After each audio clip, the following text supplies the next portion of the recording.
Oikos presents 15 Seconds of Strength. Here we go. Steve's got a trunk full of groceries and no one to help him. Oh, that's tough, Jim. Looks like a 5-trip load at least. He grabs the first bag, the second.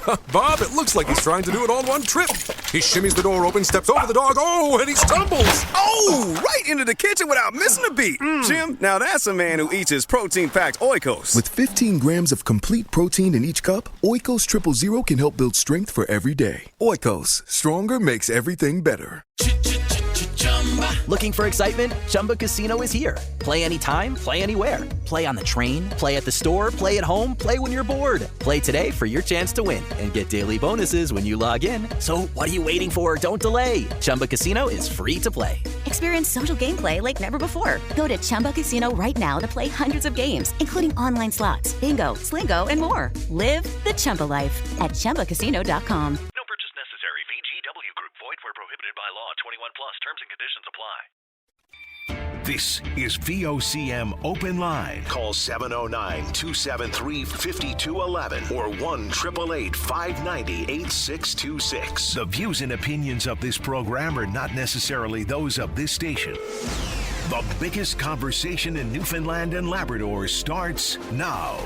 Here's VOCM Open Line host Paddy Daly. Well, all right, and good morning to you. Thank you very much for tuning into the program. It's Friday, April the 5th. This is Open Line. I'm your host, Paddy Daly, and David Williams.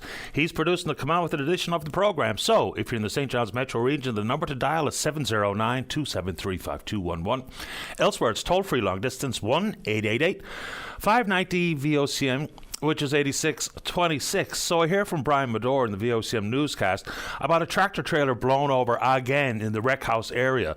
You know, it's interesting. Earlier this week, there's a couple of former tractor trailer drivers and some current ones talking about maybe, just maybe, as opposed to simply advisory warnings as you enter the wreck house, notoriously windy spot, that maybe we should enforce closing the highway with that kind of risk is in play. So, if it's a public safety issue, you're driving down the road, here comes a jackknife tractor trailer and or blows over into your lane. I mean, seems like there's some merit to that suggestion that maybe that's not the greatest idea to, because the truckers, pedal to the metal, they got job to do. They got deadlines to meet.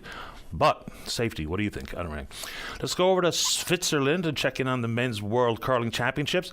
So when you see the headline that Team Guizhou lost to Team Sweden's Nicholas Edin 6-5 yesterday, it's a pretty generous scoreline, because after they gave up 3 in the second end after a blank in the first, they were really just playing catch-up, didn't play well at all.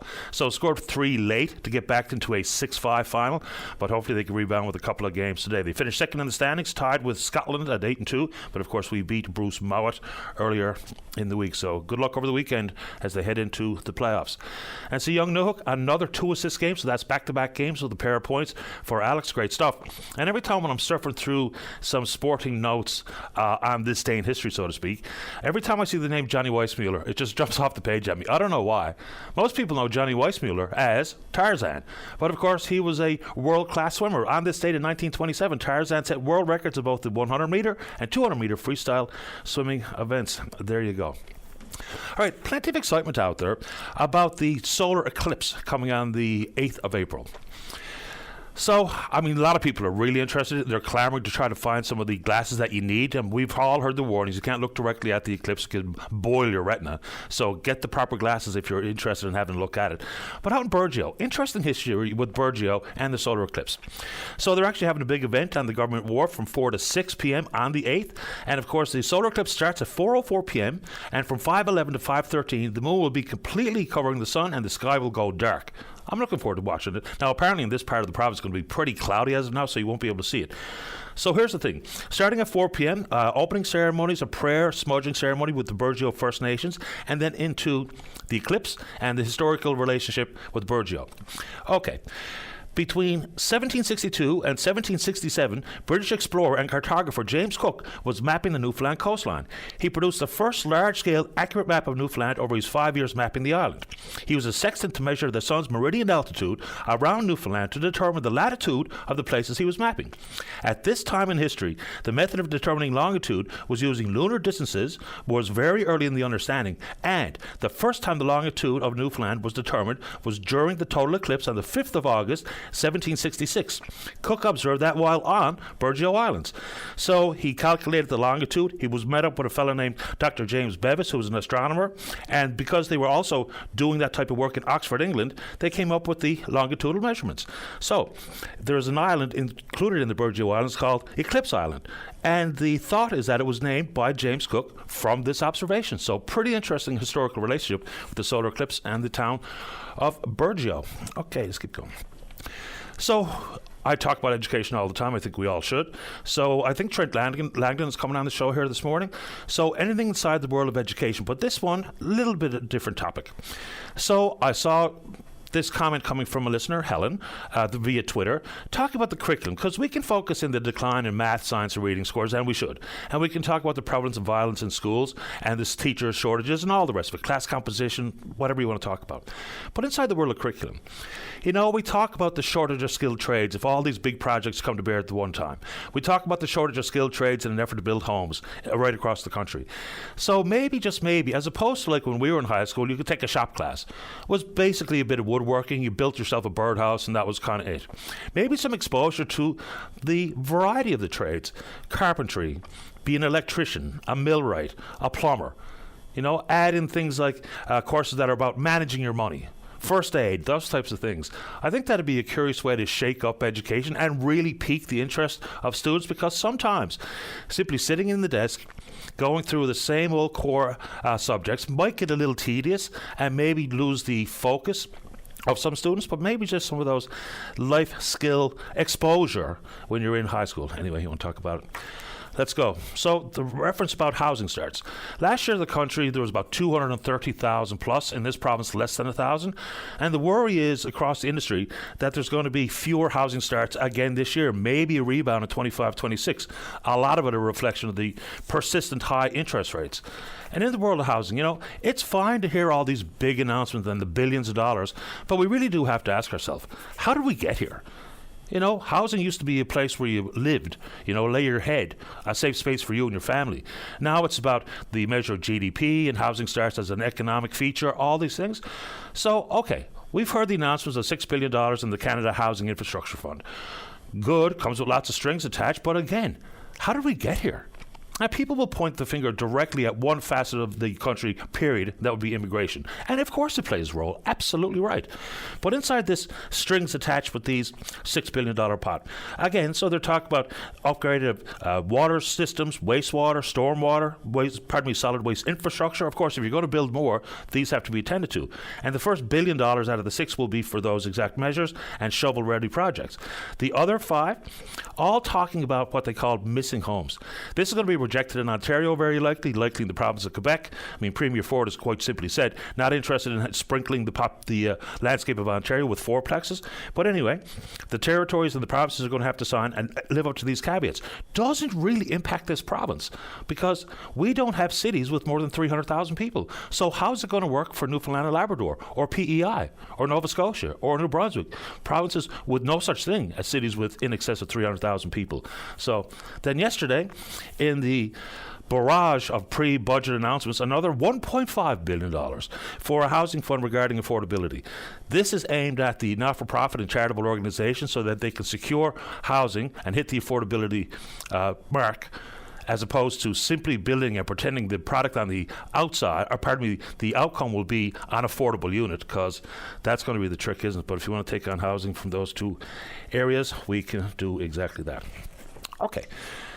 So apparently, after a couple of years of trying to figure it out, the sale of the Basilica and St. Bon's property has been finalised. Good.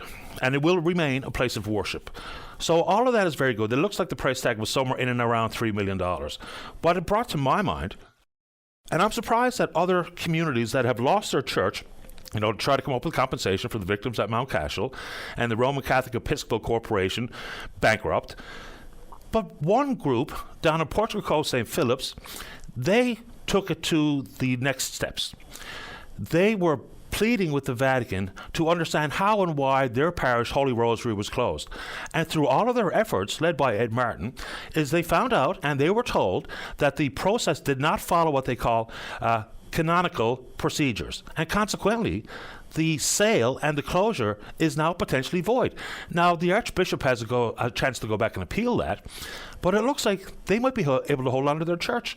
Maybe have a service once a week with the corporation having to supply a priest.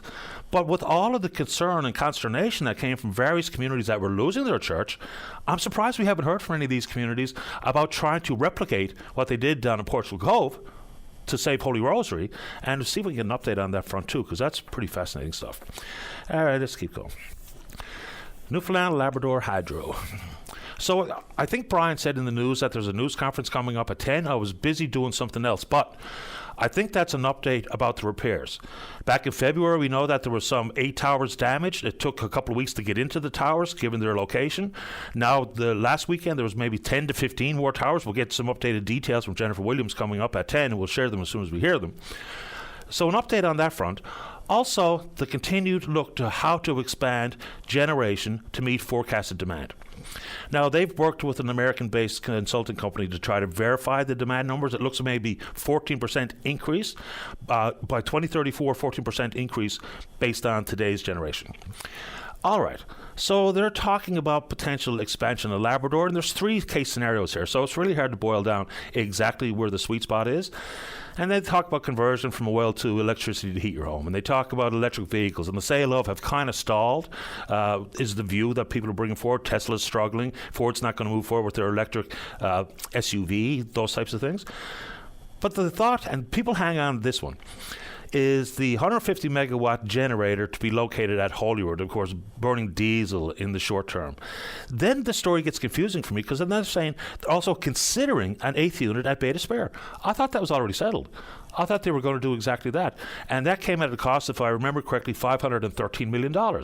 And then with the retrofits and upgrades required at Holyrood, they were looking at about $1 billion price tag. So maybe we can update on not only repairs, but if there's any more to understand about meeting this forecasted target when they call studying the slow decarbonation scenario. And what's the company they work with? Oh yeah, based in Massachusetts, called Daymark Energy Advisors. But then you look at Labrador, and in one of the scenarios was very limited growth predicted. When, in fact, when you think that whether it be Rio Tinto and Takora, if they move forward with all of their proposed expansions, it could grow by 173% increase. And you would think that when we hear from Minister Parsons and other industry onlookers about the critical minerals that we have and the potential thirst down the road for them, and it will be there, that you would think that the power demands in Labrador would be peaking much more like the thought that maybe if Rio Tinto, IOC, and Takora satisfied their, I guess, optimistic expansion proposals. You want to talk about that? We can do it. All right, let's see here. Hopefully we have a busy show today. There was some interesting commentary offered by a seafood analyst looking at the current standoff between the harvesters and the protesters about snow crab and other species, yes, lobster included. So this fellow's name is John Sackton. He's a Boston seafood analyst. Given some of his thoughts on this current concern that we're dealing with here in the province, he says that it's obviously going to be a problem, and he doesn't see any immediate financial benefit with this current standoff, but he talks about it could actually pay off in the future. He references some of the work done in Alaska. It took 2 to 3 years to come up with a formula agreed upon by both sides, and eventually he said that that was rock solid for 15 or 20 years, which is exactly what we need here. We absolutely need to come to a place, and I thought that's where we were going to be this year, but at the 11th hour, there were some moves made at the Department of Labor. Now we know exactly what we found out, that we went back to the old, deeply flawed, problematic process that is currently in place. A 3-person panel, both sides put in a price, and they landed on $260. Okay, so here's a couple of things that he went on to say. So he's talking about if the market is flooded with crab caught in other provinces, even when we come to an agreement here, buyers may indeed possibly turn their back on crab coming from this province. I don't know how accurate that might be, but he's got some concerns in the short term, but maybe in the long term, some possibilities for this to be a good thing. Inside this, you know, the union has talked about a tie-up, even though an arbitrator told them last year that was illegal. They don't have the ability to strike formally, and now there's going to be some problems inside the harvesters group themselves. Not because I say so, because I'm reading it coming directly from harvesters. Some people might want to go out and fish.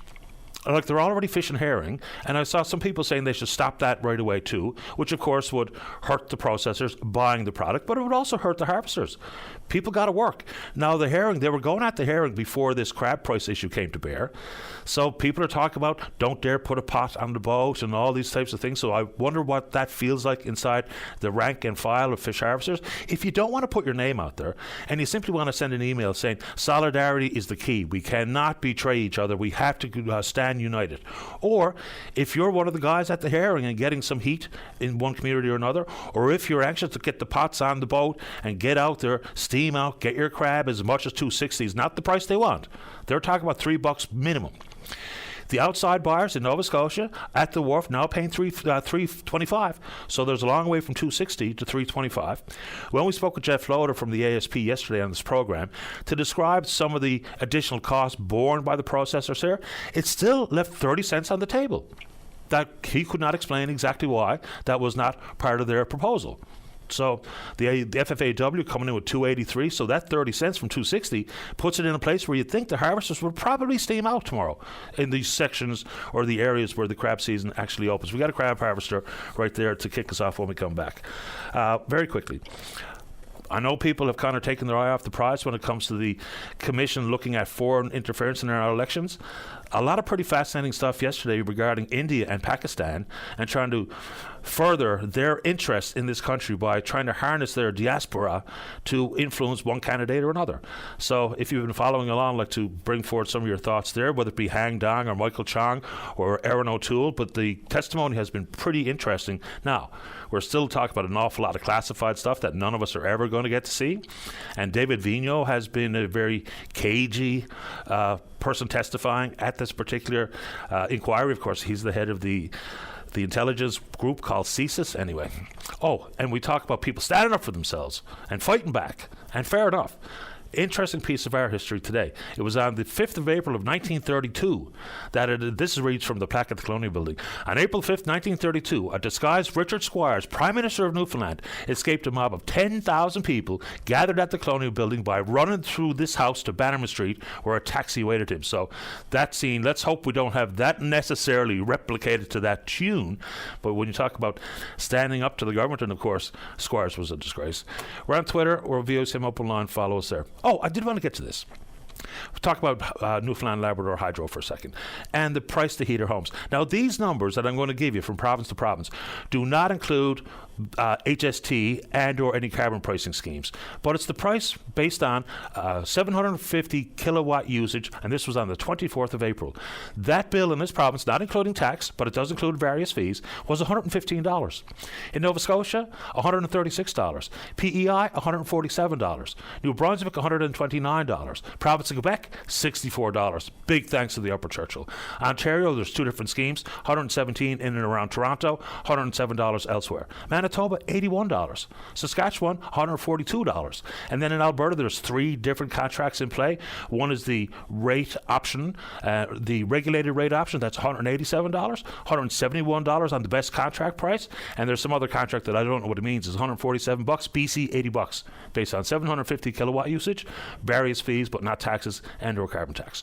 We're taking your emails. We're openline at VOCM.com. Let's go ahead and take a break. When we come back, Eugene Conway's there. He wants to respond to what we heard from Jeff Loader yesterday. Don't go away. Welcome back to the program. Let's begin on line number one. Good morning, Eugene. You're on the air. Hey, good morning, Paddy. How are you? Doing okay, sir. How about you? Not too bad. I just wanted to come on and make a few comments about Jeff Loader's interview yesterday, I guess, online with regards to harvester share price and some of the comments he made about the deductions. One of the things he mentioned some deductions and quality measures. I guess one of the things he mentioned about was a proposed deduction for overfill pains. I'm sure speaking for most of the harvesters, the reason why there's ever been any overfill pains has been at the request of basically the processors' representatives on the wharf.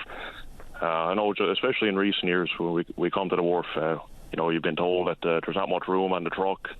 They don't have enough pans for the amount of crab that you have, so you kind of got to work with them, and basically you got to overfill the pans at the request, which has been quite common over the past few years.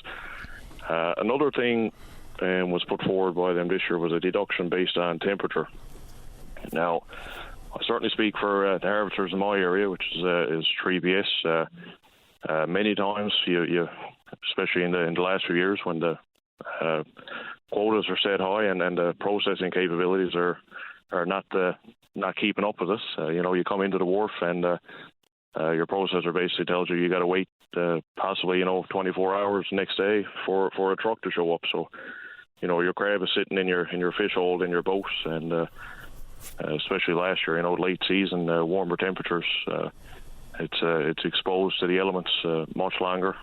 So the quality deduction that they're talking about there is certainly at no fault of the fishermen. I know everybody takes care of their crab and ensures it's the best quality as possible, but for them to propose deductions for temperature is not the correct way to do it, because 90% of the time the temperature issues are because of delayed times in offloading. And just want to speak on basically on the crab in 3PS. So I can't comment on the other areas, but every harvester who offloads their catch at the wharf, they get monitored. It's a regular thing, and I know on our monitoring sheets, our grading sheets over the past few years, there's been no sign of barnacles, no leech eggs, and the quality of crab has been excellent. So just wanted to make those comments on the deductions before I get into the share price comments that he made. Just wanted to make sure that the general public knows that the fishermen are putting forward the top quality product, and that's always been the way, and it will be the way forward. Yeah, not every area is the same either, whether it be with temperature. And I've heard this many times since I spoke with Jeff Loader yesterday about its delay in offload. And the issue with overfilled pans is one harvester said, well, there's not enough pans. So that's a pretty fundamental flaw coming from the processor. So those two things. And there are some areas where there's much more prone to barnacles and leech eggs and the like, as opposed to some others where they call it very clean areas. And so 3PS is Cape Sim areas over St. Pierre, down around Burgeo or something, right? Yeah, it's basically the Placentia Bay area. Yeah. Okay, so that's that. And where would you like to go to now? I just wanted to comment on Mr. Loader's discussion around the share price to the fish harvesters. In the last couple of years, that they've been talking about the this 53 to 57% share to the harvester. I mean, that's something completely different that's been historically used. And referring to the Blackwood report, as is what everybody refers to, but it's actually called the Report of Fish Price Setting Strategic Review Team, and this is a public document. It was instigated basically by the provincial government for a review, so anybody can go in and review all the information and all the share prices based, and the Urner Barry prices going back to as far as 2006, I believe. It's all there. And so it's public knowledge for anybody to go in and interpret. So yesterday I just took a few numbers based on the last 10 years. I did not include 2022 and 2023, basically because the market was in such an upswing and then into a downswing that the data didn't really correlate. But basically from 2011 to 2021, and I picked a share price, or a harvester's share price at the wharf for a week in May for each year. Basically, I picked that date because some of the data wasn't available for early April, or sometimes not at all in April, because some years the fishery started late, and I guess the market didn't correct itself until usually early May, mid-May. And that reflects an accurate price for the fishermen. So basically, over that 10-year period, if I just pick 1 week out of May for that entire year, and based on the Canadian currency of the Urner Barry, the fishermen received an average of 43% of the overall Urner Barry value. This is have nothing to do with yields, prices, or anything like that. This is what the Urner Barry is valued at in Canadian dollars, and the share price to the harvester has been an average of 43%. And I thought that would be the go-to mechanism to create a new pricing formula process anyway here? Because that just makes sense to me. If people had an understanding of what percentage of the market price would be afforded to harvesters and processors, we'd avoid a lot of this. Yes, exactly. And I mean, the yield is basically the responsibility of the processor. They've been putting out this number, 65%. That's probably a number that's been thrown around for the last 15 or 20 years. I mean, there's no doubt in anyone's mind that the efficiency of these plants have increased by then, but nobody knows the true number of the yield. Maybe it's closer to 70%. And, Jeff has noted 53 to 57%, basically including this yield. But, if you look at the historical prices, if he wants to go down that road, including the yields, I mean, the fishermen have received probably on an average of 65%, sometimes over 70%, using the formula that Jeff is calculating with including the yield. So there's a major discrepancy in what the ASP has been proposing the last few years compared to the historical values to the fishermen, based on the last 10 years. And like I said, this is public knowledge. This is factual. Anybody can go in and calculate these numbers themselves. It's remarkable that we find ourselves at the exact same place we were last year or the year before. I mean, when people kind of got caught up maybe in that 760 was going to be the new norm, and all of a sudden when you come around the next year and it's, a third of that, then people are obviously going to be stressed out. Maybe they invested more in their enterprise, maybe they stretch themselves a little further, maybe they get a little bit more leveraged, and now here we are. So I really need to hear from the government as to why they did not follow through with the pledge to change the pricing formula, because it's one thing to open up to outside buyers and processing capacity and controlling agreements and foreign ownership. That's all important stuff to calculate, but this was always going to boil down to what the price was.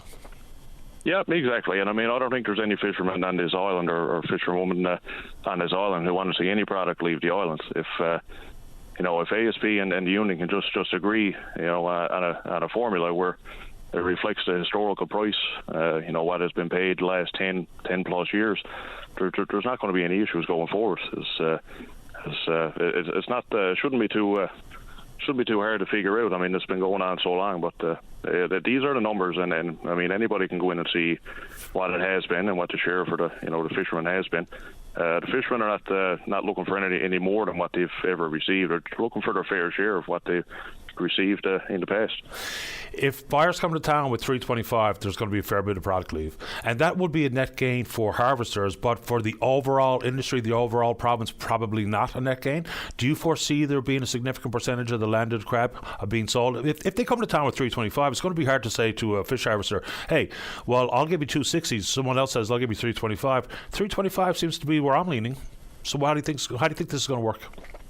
Well, I mean, that is no different than go to the grocery store. I mean, if you see something there that's 25% off and the exact same product is next to it for full price, you know what you're going to do. You're going to take the better deal. So in this case, but I guess maybe more what I'm asking is, do you think we're going to see that multitude of buyers coming in dangling 325? Because that's the thought that I'm reading and seeing, that people think that's what's going to happen. Do you think that's what's going to happen? I'm not sure. It's hard to tell. I mean, in the coming weeks, we'll see. It was so late. It was pretty late in the game once this agreement was made. So processors are not going to get up and running in the province within a week or two. Right. So maybe in a little while. I think if it happens, it could be a start of a major change, and hopefully it just it leads to more conversations between ASP and union to come to a better agreement, so all the product stays in the province. I appreciate your time this morning, Eugene. Have a safe season. Thanks, buddy. All the best. Bye-bye. Good conversation there. Let's take a break. Appreciate the patience of those in the queue. Trent Langdon is the president of the NLTA. He's next. Don't go away. Welcome back to the show. Let's go to line number 4 so we get more to the president of the NLTA. That's Trent Langdon. Trent, you're on the air. Good morning, Paddy. I wanted to take an opportunity to give you another quick call to follow up on the events from the last couple of weeks.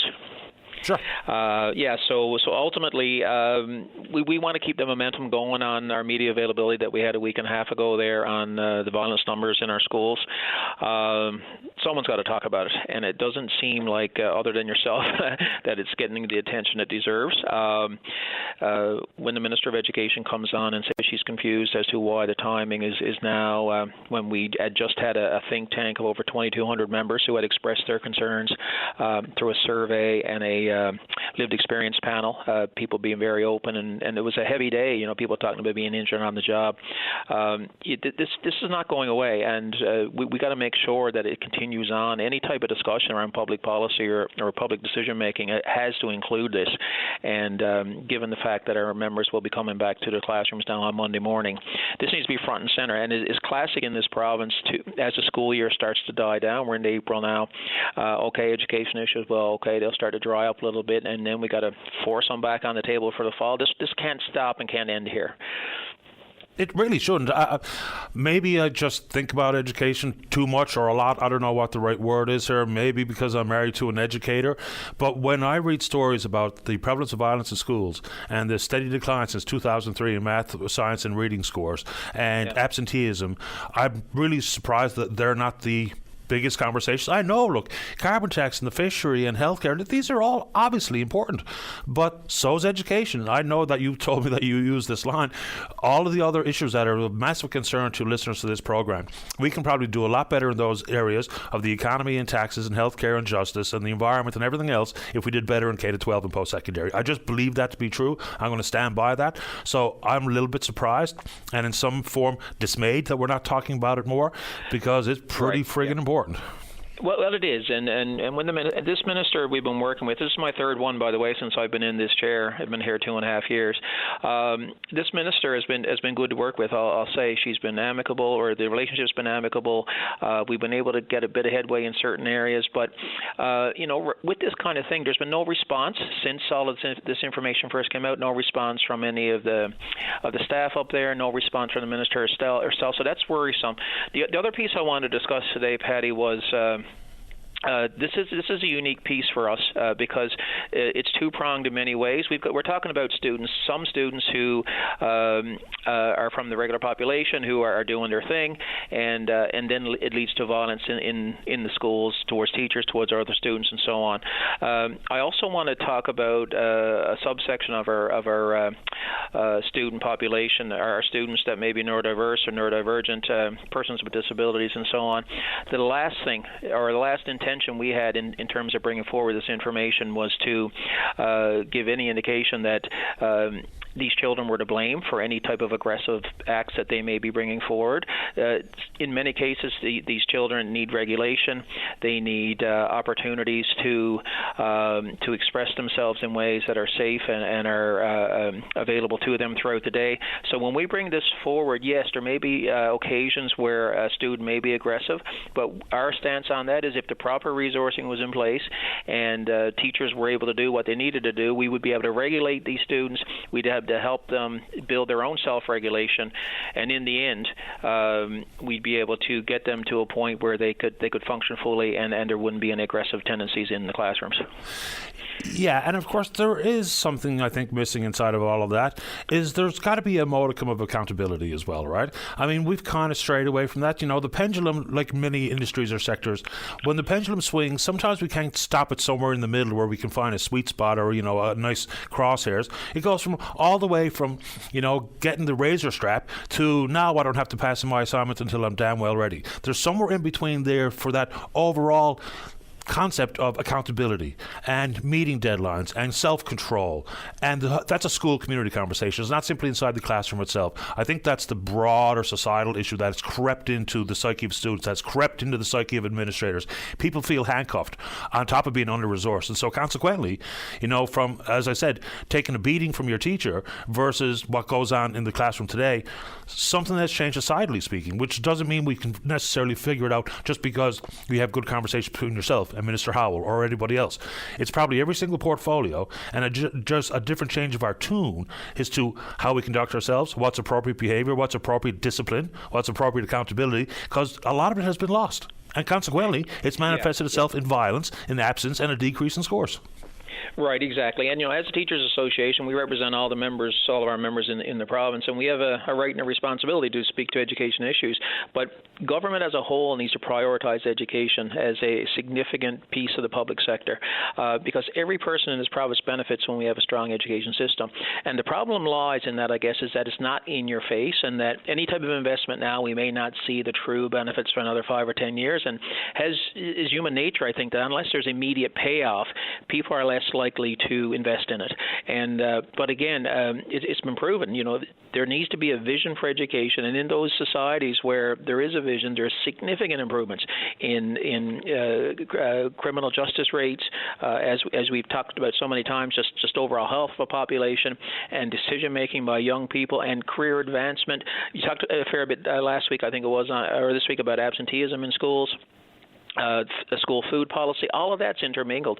This is a social and societal issue right now that our education system is not priority in this province. And when we have the House of Assembly open for the first round and there's virtually no discussion about education, I know there's other pressing issues. The public sector in many ways is hurting from all ends right now, but certainly education. This violence piece is one piece of it, but when we're talking about properly servicing all the children in our rooms, including those who are neurodivergent and so on, it really does come down to the relationships that teachers are able to build with those students, and there be a trust level there that there's going to be that same person there the next day when they arrive. Last one before I let you go. So the absenteeism numbers that are updated now are completely off the charts, and I've talked about it many times. And I don't mean to put you on the spot, but I'm going to. So the students that you'll eventually inherit are going to come from early childhood educators' hands. So they talk about low pay, lack of benefits, the need to possibly be on the provincial pension scheme. Do you think there's an opportunity for you and your organization to bring early childhood educators into the fold? Because they are exactly that. They're educators. Their successes with students and as a profession are going to lead in a large part to outcomes and how children behave and the level of education they're going to get when they begin in kindergarten. So do you think that's a pragmatic move? Well, for us, Patty, obviously our focus is K-12, always has been, and that's a policy piece for us that and is part of the Schools Act and so on, that we're part of that. That's a bit of a stretch for us to look into pre- and post-secondary type training and support of educators. I will say this, though, that we 100% support early educators and university professors and so on, because it is a continuation. We know full well, I speak to many kindergarten teachers who know when children are not prepared when they walk into school for those kids who may never have gone to daycare and so on. We really rely on children having skills when they walk through their door at the age of 4 or 5. And I would argue and support fully any type of increase in pay for early childhood educators and so on, and any type of pension type system. But as for joining our association, that's we're focused on K-12. Understood. I just thought I'd throw it out there because I think if we get it right 100%. There, it would help K-12 as well. I appreciate 100%. The time. Thanks, Trent. I always appreciate it, Paddy. All the best. You too. Bye-bye. Thanks. Let's keep rolling here. Let's go to line number 2. Say good morning to the president of NAPE. That's Jerry Earle. Good morning, Jerry. Around the air. Good morning, Paddy, to your listening audience. Interesting to follow up on Trent there. Just want to touch base, actually. Like I said, this is a week, and first of all, I want to throw a bouquet to all those that work in the education system. This week, they're getting a well-deserved break, but I want to speak specifically to a group that works in our education system, our student assistants, who often are not recognized for the value that they bring to the education team. So that's something I'd like to touch on specifically on their behalf. There is well over 1,000 in our K-12 system across the province. Unfortunately, when they were with the Newfoundland Labrador School District, they were not getting any significant attention, and we thought that would change when they're going to direct government. But things have not really changed on their behalf, and a number of their issues have not been addressed or resolved. That's been long-standing, basically. I think there's, maybe there's a little bit of confusion as well as to what student assistants actually do. Some people think that it's a hands-on with one student or another with reading and math, but there's also some technical tasks that are required of them. So just describe what people do as a student assistant, because I think, without that bit of background information, then it's just a title of a profession with no job description. Absolutely, and again, that's one of the big pieces. When we talk about healthcare, we air only a couple occupations are mentioned. When we talk about education, we don't air about the inclusive team that's in place. And student assistants play a critical role, especially, Patty, in the inclusive education model. They do involve, they are not educators, but they are involved in the education of these children. They do delegated medical acts, for example. They are the ones that are dealing for the entire day with children that have behavioral problems, aggression. We have student assistants that have basically been injured on the job as a subject of it. But again, no matter what, they love the work they do, but they have not been recognized in the past, like I said, by Newfoundland schools. We've been bringing issues forward on behalf of student assistants with the previous board that today we're still trying to address, though with governing for a short period. But like I said, student assistants, the role they play is with the students that are integrated into our education system. And unfortunately, in many cases, they don't even get a full day. So a student may only get 3 hours of a student assistant, for example, even though they're in the school for a full period of time. So if they are not properly resourced, if they cannot carry out the skills, like they carry out delegated medical acts, for example, that normally a practical nurse or a registered nurse would do in a hospital, so they do those in the school. And often it's not with one student. They are assigned to multiple students and under-resourced. So again, that impacts the care that is provided, that ability of that child to be able to properly integrate in school, and then it impacts the ability of other people working in the education system and other children in the education system. So they have a very broad range. It's not what some think. Like I said, it's delegated medical acts. It's dealing with children with behavioral problems. All these children have exceptionalities, and they are integrated as they should be in the education system, but often under-resourced. Luckily, in this budget, government appeared to recognize, and they have put funding for some additional student assistance. But very simple things for students we just can't get resolved. But again, they need to be recognized in every area. It takes a team, and same in education. It takes a team, and student assistants that be recognized as a key team player. And by former board and by this government affairs, that is certainly not the case. I mean, as you described their role inside the classroom, when we talk about trying to manage the inclusive model without the student assistance, then it becomes completely unwieldy. Anything else on that front? Because I have a very quick question for you. No, like I said, I really want to acknowledge the role of our student systems, especially with all the discussion about education. They are a critical team player, as everybody is in the education system, and just throw a bouquet to them and everybody that works there, Patty. Hear, hear. So coming up very quickly in June, we're talking about the integrated ambulance system. You know, there's all kinds of conversation about privatization of the air ambulance, consolidation of 60 private contracts. Paramedics still need to know what the hell is going on. We're losing paramedics, which is obviously to our collective detriment. Any update, Jerry? Ironically, Patty, in the boardroom right next to my office now, I'm about to go on with a provincial committee that we have in place to discuss that. We meet on a weekly basis. There are some things being worked through, but unfortunately, this is a case. We talk about P3s and what happens about 30 years down the road. Well, we're seeing right now where we're trying to bring a private entity that should have always been a nonprofit into the public, and I'm hearing there's roadblocks out there because these operators have always been funded by our taxpayer dollars. Here we are now running at a stumbling block, what I'm understanding. We're having to buy back ambulances that we paid for from the day since they've been with these private operators. So there's a number of things we're trying to work through.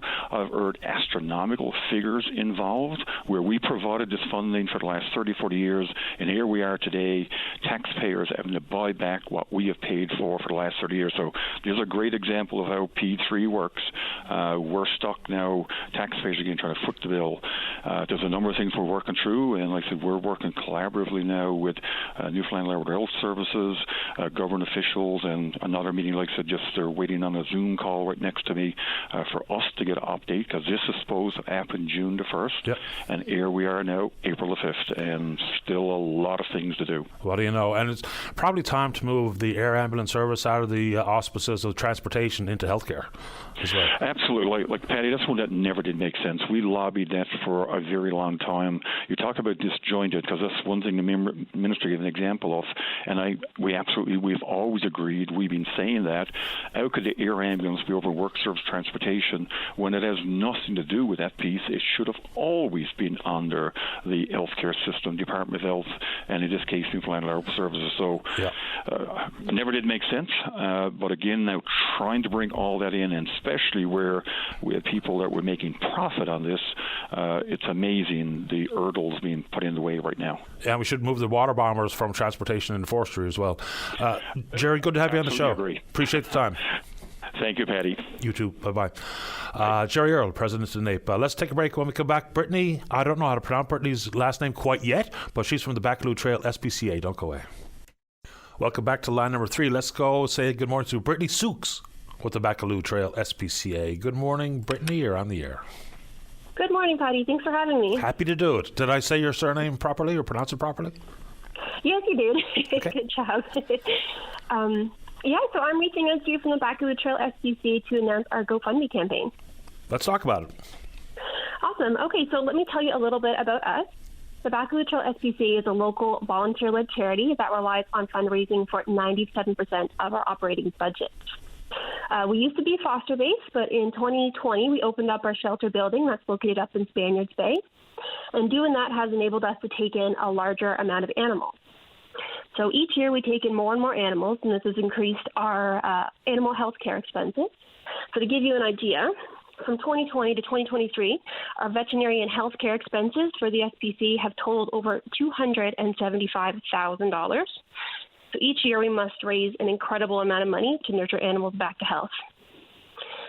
So to continue to provide these services to the Conception Bay North area, we're making a public appeal right now for donations to help us cover the vet and healthcare expenses. And we really need your help and generosity now more than ever to help save their lives. So, Brittany, you talk about it being a volunteer-led organization. My understanding is you are the volunteer. Yeah, we're a volunteer-led charity, and we do have some staff that allows us to have people here consistently, and we have a large team of volunteers. Now mentioning that, we are always looking for more volunteers. So if anybody is interested in being part of our organization, they can reach out to us. So we do have an email address for that, and that's volunteer@bacalootrailspca.net. We welcome you to join us. Brittany, we hear from the SPCAs, we know they were struggling for money up in Labrador, and animal rescue organisations in this part of the island are absolutely overwhelmed. And you talk about the increase of groceries and whatnot. There's also increase in things to take care of your pet, including food. So are you as overwhelmed with some of the stories that I hear from other rescue organisations? Yeah, pretty much. So the cost of everything is increased. So that's just our operating costs here at the shelter, as well as our medical expenses. So, and another example is last year we helped adopt out over 100 animals, just over 100. This year alone, we're already up to 70 animals that have found new homes. So you can see that this year we have more animals being adopted, which just means more medical expenses. Give us an idea what your vet bill looks like. A few $1,000s every month. So we are fundraising our GoFundMe campaign right now. Our goal is $75,000. So that's our low end estimate for the year, and our high end estimate would be $125,000. It's kind of hard to predict because some animals don't need much more than the basic animal care, like a veterinary visit, spay and neuter. They'll get a vaccine, they'll get dewormer, flea and tick medication, and a microchip. But some animals do need more extensive medical care, so the bill for each animal could range from a couple $100 to over $1,000. Amazing stuff. Congratulations to you and your team and your staff. Because, you know, we know that not only are your organizations overwhelmed, but people also need to keep in mind, know exactly what you're getting yourself into when you get a pet. I think that's some of the reason that we see so many animals that are just dropped off at places like yours, because that you see the picture on TV of the dog licking the owner's nose, say, I want that in my life, and then you figure out it's expensive, there's a lot of work to it, especially if we're talking about owning a dog. So I don't know if you agree with that. That's a big contributing factor too, but certainly from the people that I know who work in that area, they say it's one of the largest drivers. What do you think about that? Yeah, that could be a contributing factor. Having an animal is a huge commitment. It's a long-term commitment, and it's an expensive commitment as well. But Patty, we know right now times are hard for a lot of people, and even people will give everything to their animals, right? Everything they have, and it's becoming a challenge for them. So we do unfortunately see people who can't care for their animals anymore, but it's not by their choice, right? Understood. It's the times that they've fallen into. So we're here to support them. We're non-judgmental, and we just want to help people and help animals find homes. Brittany, where can they find your GoFundMe? Okay, so our GoFundMe, so they visit our GoFundMe page. It's the SPCA Bacaloo Trail. It's called Share to Care, SPCA Bacaloo Trail. You can find us on Facebook as well. We've got 2 Facebook pages. One is just called Bacaloo Trail SPCA, and the other one is our SPCA Bacaloo Trail Adoptable, where you can see our adoptable animals. So if you'd like to send a donation, you can do so to our GoFundMe campaign. But I also want to let people know that if they're not in the position to make a financial donation at this time, we need more advocates. So if anybody's able to go onto our Facebook page and just share our message, that's a huge help to us. I appreciate your time. Good luck with the campaign. Thank you so much. Oh, do you have one more second? I also just wanted to let you know about one of our programs we have available. Sure, go ahead. Yeah, so we also offer financial assistance to people who are looking to have their pet spayed or neutered. Having your pet spayed or neutered really does help with the homeless pet population in the area. So if you'd like to receive help and get an application, you can reach out to btspcapetfix@hotmail.com. Awesome stuff. Appreciate your time this morning, Brittany. Keep up the good work. Thank you so much, Patty. My pleasure. Bye-bye. As Brittany Sooks with the Bacaloo Trail SPCA. Will I get Dolores here before the news, Dave? No? Okay, we'll try checking on the Twitter box. We'll hit the news break on time, as usual. We're a VOCM Open Line. Follow us there. So someone's asking, why did I bother giving out some of the various power rights across the country? I just thought it was interesting. You know, especially when you look at some of the provinces, and notably what jumped off the page to me in 750 kilowatt usage here. So 115 for me, and that includes various fees, but it does not include tax and or carbon pricing. And compared with Quebec, that's the one that I think angers people in this province. They don't even charge their residents market price for the power that comes from the Upper Churchill.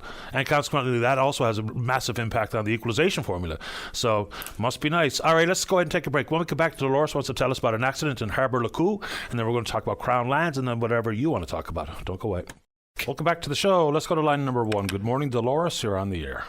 Good morning, Patty. How are you? I'm doing well, thanks. How about you? Not too bad. I suppose like the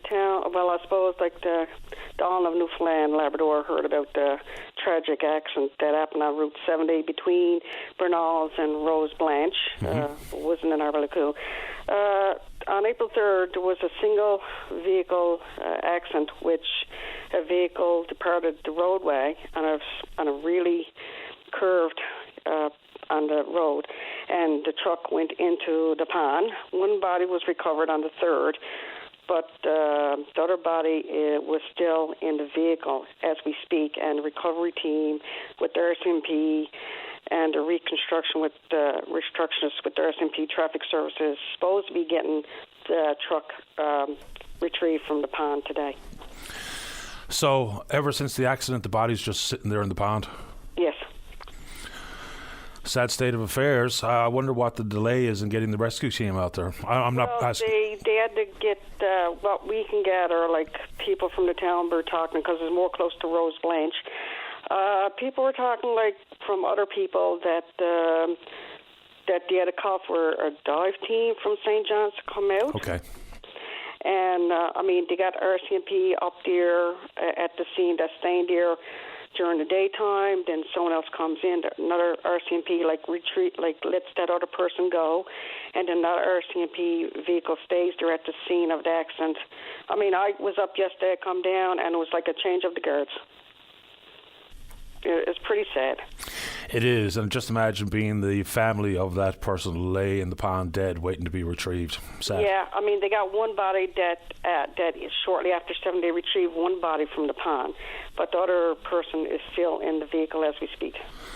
was really sad. And so can you just remind me what the timing is of the team arriving to retrieve? I'm not sure. What we know, they're supposed to be here today. I don't know if they're here now or early this morning, but I mean, it's pretty sad. I mean, your loved one in the water, just sitting there in a vehicle. You know, they're not from this era. They come in to do the contracts that was doing the wharfs that was destroyed by Fiona.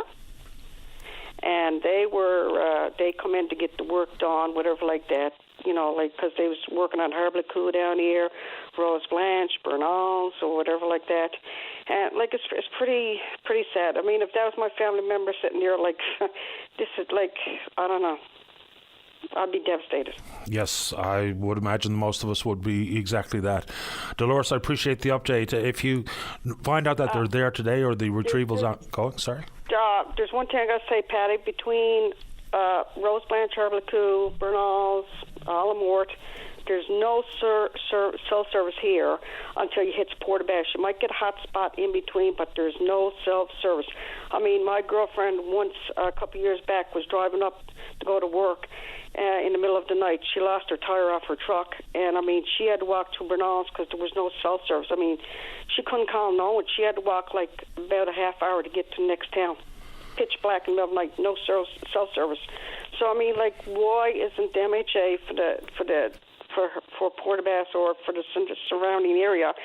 Why can't he address this issue and get something done with cell service? I mean, this is ridiculous.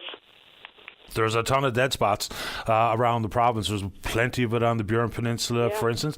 So when the government's gone out to expand cell phone coverage in the province, is your area on that list? We haven't got no cell service. The only way we get cell service coverage is through our internet provider, through the internet. But once we leave our house and goes out around, we haven't got no internet whatsoever. Yeah, no, what I mean by that is not to enhance cell phone service, but to actually expand coverage. That's what they've done. You know, back in December last year, they went out to cellular providers to expand cellular service in the province. I was just wondering if you happen to know if your region was on that particular list that would be identified. No, I don't know. I'll find out. I should be able to find out some information on that. And when I do, I'll talk about some of the areas that hopefully will get some cell service. It's one thing to have a cell phone in your hand, quite another to be able to use it. Yeah, because with something like this, like a tragedy, I mean, that truck went in the water. I mean, you got to go to someone's house. You got to leave the scene if you come upon it, or any kind of accident. You got to go somewhere just to get out to the RCMP, ambulance, rescue personnel. You got any kind of accident. I mean, this is life or death situation. I mean, time is of the essence. Of course, you're absolutely right. I'll find out where that cell phone expanded coverage list is and talk about it on the show. And I appreciate your time, Dolores. Let us know if and when that retrieval happens today. Yes, I will, Patty. Thank you. Bye-bye. Bye-bye. Okay, let's keep rolling here. Let's go to the Bloomfield Farm, Outport Acres, and say good morning to Adam Furlong. Good morning, Adam. You're on the air. Hey, buddy. How you doing? Oh, not too bad. Terrific. What are we talking about? More Crown land stuff. Let's do it. So, I'm just blown away that this just continues to get ignored. So, if you go on that Crown Lands land use atlas map online, and you look at countless communities, larger towns in this province, if you go look at Deer Lake, there's a pretty large portion of Deer Lake that is not properly granted land to anyone for residential uses. And if you go up the Northern Peninsula, you got St. Paul's, Cowhead, Parsons Pond, Daniels Harbour, all of these communities and towns that are in the district of Andrew Furey, who was our premier, who hasn't said a word about any of this. If you look in Hermitage, Harbour Breton, Seal Cove, François, all in Elvis Lovelace's district, they're all a mess. Some of those communities are 100% Crown land. He's not saying anything about any of this. And then we've got an election coming up, a by-election in the Fogo Island, Cape Friels district, Newfoundland. Yep. And if you look on Cape Friels North, Musgrave Harbour is an absolute mess. Some houses are okay, some are not. Some houses got a property line split right down to the middle of the building.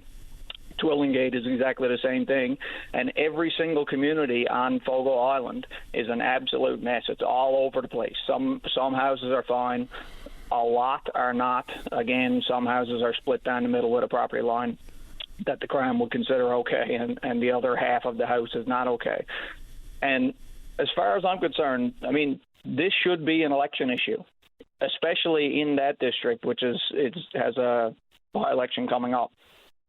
A lot of people hear about this issue and, just shake their heads and tut and think the situation is ridiculous, and they just move on with their day because it's not directly and immediately impacting them. But most people just think, by virtue of living in their home for however many decades, that they don't have this problem. But it's a problem that's just waiting silently in the shadows. I mean, while today it's in the news for being the Diamonds or the Abbotts or the Furlongs problem, tomorrow it could be any one of you, your listeners. Your friends or loved ones, your parents, your grandparents could have this issue come up at any day. Unless we apply the pressure to our politicians to get this finally fixed once and for all, because they're just ignoring the issue and letting one family at a time try to sort through this on their own at great financial impact. Well, I mean, we've seen the stories, and unfortunately we lean on the same examples time and time again, but I think they paint a very clear picture of the problem that could be looming for you and your family when it comes time to downsize, upsize, or simply just sell your home. And I'll say it again, the case study of the Diamonds in Catalina is exactly the story that is going to happen time and time and time again unless someone does something about it. Even though when Pleaman Forsey put the private members' resolution on the floor of the House of Assembly, it had some debate, and government officials seem to understand the concerns people are voicing, but unwilling to do anything about it. Like we broke this most recent sitting early and came back for the budget. We all know what happened there with the protests and what have you. But things that were already on the white paper, and this one's not there, which I can't understand. And you're right, I've looked at the land use atlas. It is unbelievable. There's going to be thousands upon thousands of people find out the hard way at the 11th hour that the land or the home they're trying to sell is sitting on Crown land. And then what? The legal expense of the quieting of title, the frustration, the time, it's all going to add up. And people eventually, when it comes to roost in their own family circumstances, we're going to hear more stories like it. And then maybe, just maybe, the political will to change will finally take place. Yeah, I mean, if you look at all these families who are going to have this problem, I mean, your property, your home, is the largest piece of equity, the largest asset that, unless you're one of these extremely wealthy people, your home and your property is the largest piece of equity that you have. It's the largest contributor to your net worth, and it's the largest contributor to your retirement. If you're going to retire and sell your home and everything, how do you think that you're going to fare if suddenly that asset that you have is taken out from under you? If you can't sell that when you go to retire, how much of your retirement funds are going to be swept up in this issue, and how much of it is going to go towards potentially buying your land back if the Crown will allow you to buy it back? Because in the case of the Abbotts here, they only allowed them to buy half their land back. The other half of the land, they just said, no, you're not having it. Under no circumstances can you even buy it back from us. So now that's money that has been sunk into legal fees and court dues and all that kind of stuff, and you lose half of your land, so you can't sell that to help fund your retirement. So how many of you, your listeners, think that you'll be okay in your retirement if all of your property or half of your property or any portion of your property is taken away from you at the 11th hour when you go to sell it in your retirement? And you mentioned the fish harvesters with the protest at the Confederation building. I mean, is that what it takes? Is that what it takes to get an adequate amount of attention from this government on any issue that faces our province? To have a mob of people go in and have a weeks-long protest in the parking lot of the Confederation building and shut the house down? Because I've been on here, Greg French has been on here, it's been all over the news. There's been a family in Catalina who's been fighting this issue for years and only just recently got it sorted away, and still the government refuses to even talk about it, let alone try to come up with a solution for it. And if you look in all of these small communities around Newfoundland, there are plenty of communities that are 100% considered to be Crown land. And if you look in more urban centres like Bay Roberts and Harbour Grace and Bonavista and Deer Lake and Marystown, large urban centers where a lot of people live, they have this exact same problem. I mean, if you look in the east end of St. John's, the older area of St. John's, the whole area is peppered with pieces of property that are not okay with clear title as far as the Crown is concerned. And it's a ridiculous issue that they cannot continue to ignore, and they cannot continue to drag individual families through the court system and take all of this money away from people in this province. I mean, what do they think is going to be the outcome of that? It's not going to benefit the province in any way. You're taking all of this money away from the residents who live here. You're taking that money out of our economy. Absolutely right. And an interesting point you make when people sit down with their financial advisor, try to plot a strategy for retirement, and all of a sudden the wrinkle that pops in because of a Crown land issue. I mean, amazing stuff. I appreciate the time as usual, Adam. Anything else before we say goodbye? No, I mean, I've done it before on here. I'll try it again. It hasn't produced any results. But Elvis Loveless, please get in contact with me. I've tried many, many times over 3.5 to 4 years now to get in contact with you. I've had a couple of meetings with some senior bureaucrats and other public sector workers on this issue. But, you are the one responsible for this. So I don't understand how you have no interest in talking to me about this. So please get in contact with me. I would love to sit down and have a chat about all of these issues. I appreciate the time, and hopefully that happens. Okay, thanks, Freddie. Thanks, Adam. Bye-bye. All right, let's go ahead and take a break. Don't go away. Welcome back to the program. Let's go to line number 2. Evan, you're on the air. How are you guys this morning? I'm doing okay. How about you? I'm good. Terrific. What's going on? Okay, so talking about the Newfoundland Growlers and what we're doing for the team on Sunday afternoon to show them appreciation. So since we never got to say a proper goodbye to them. Sure. So what's the plan? So we're going to head down to the Mary Brown Center on Sunday between 3 and 4 to go down and show our appreciation for the team because we never got to say a proper goodbye to them because they weren't down here when they were up away when they got seized for the season. So me and my friend Renee that were supposed to do this interview, she wanted me to do it because she knew I was a big Growlers fan. So I want to give her a shout out for that as well. But we ultimately want to show our appreciation to the team and show them how much they meant to us and to the city for everything they've done for us for the 5 years they've been here. And it's incredibly sad to see them go, but I want them to know that we're thinking about them, and they were the best players that we've ever had in this city, and I love them all so much. A lot of people are going to miss it. Attendance had been pretty steady over the course of 5 years, and it's worth repeating that they're former Kelly Cup champions, right? League champs, and it's Kelly not Cup champions inaugural season, baby. Yeah, I mean, a pretty incredible accomplishment. Won the division several times. And it's not just the performance on the ice. I think people kind of underestimate the impact that they had in the community. I mean, how many events did they attend, whether it be with the mascot, with Buddy, or otherwise? They just had a presence here. And for people who maybe even didn't go to any games, they saw them in the community, whether it be reading to school children or going to other events with the jerseys on and Buddy in tow. So it's really too bad that it happened this way and it happened so abruptly. So they had 6 games remaining, including 3 here at home. And people, if they knew it was going to be the end of the road, would have been a different thing than just how abruptly it all ended. So what exactly is the plan for on Sunday? What are you doing to show appreciation? Just asking people to come down and say hello to each other and wear their jerseys, or what exactly are you hoping to see? Okay, so what we're doing, we're going to get as much fans down in front of the Mary Brown Center as possible, and we're encouraging everybody that comes down to wear the Growlers jerseys, bring noisemakers, cowbells, and make signs to show our appreciation to the team and show how much they meant to us and the city. And speaking of the Growlers doing stuff for the community, they've done a lot of stuff for the Janeway Foundation and the Nevaeh's Lemonade Stand and all that stuff. And they did so much for this community, and I appreciate them so much for that. But to see them go this way is a really heartbreaking feeling.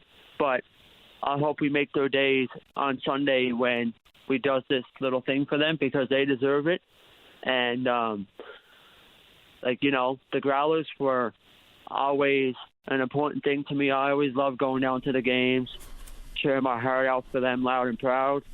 And I'm going to continue to cheer for them no matter where they land now. But I just wanted to come on here and tell everybody what the plan is for Sunday. Yeah, sounds good. And I mean, he was just like Todd Skirving and the Shovel Brigade during Snowmageddon and those types of things. And I've met Skirving a couple of times, lovely fella. I don't really know where any of the players landed. If they were on an ECHL contract, they were free agents. If anyone was down here on an American League contract, they're ineligible to continue playing in the league. But I wonder where some of the players landed. Do you happen to know? Well, I know some of the players are back with the Merleys. But, oh, yeah. I will say one thing about Todd Skirving. I've had the pleasure and the honor watching him play 5 years for us, and you know what? He's one amazing guy, one amazing player, and he's done absolutely everything he can for this community, and he was such an amazing captain for us as well. And I want him to know that he was a great person, amazing player, and I hope that he does go with the Florida Everblades because that's where he's to now. And I hope he does amazing things with Florida. And I wish him all the best. And I know, but like I said, I don't know most of the Growlers went up back to the Merleys. I don't know where the rest of them went, but I want to wish all the Growlers the best on their future and wherever they may go. And they're all great players and amazing people.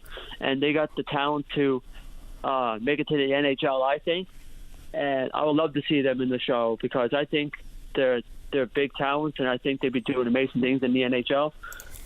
And honestly, though, I'm so excited to see where the future goes, but it's sad to see that they left St. John's, and it's the city and the fan base is so passionate about this team, and we were so heartbroken when this team folded, and everybody thought it could have been handled better, but we just wanted to let them know how much we love and support them. Yeah. What time are you doing this on Sunday, Evan, before I have to go?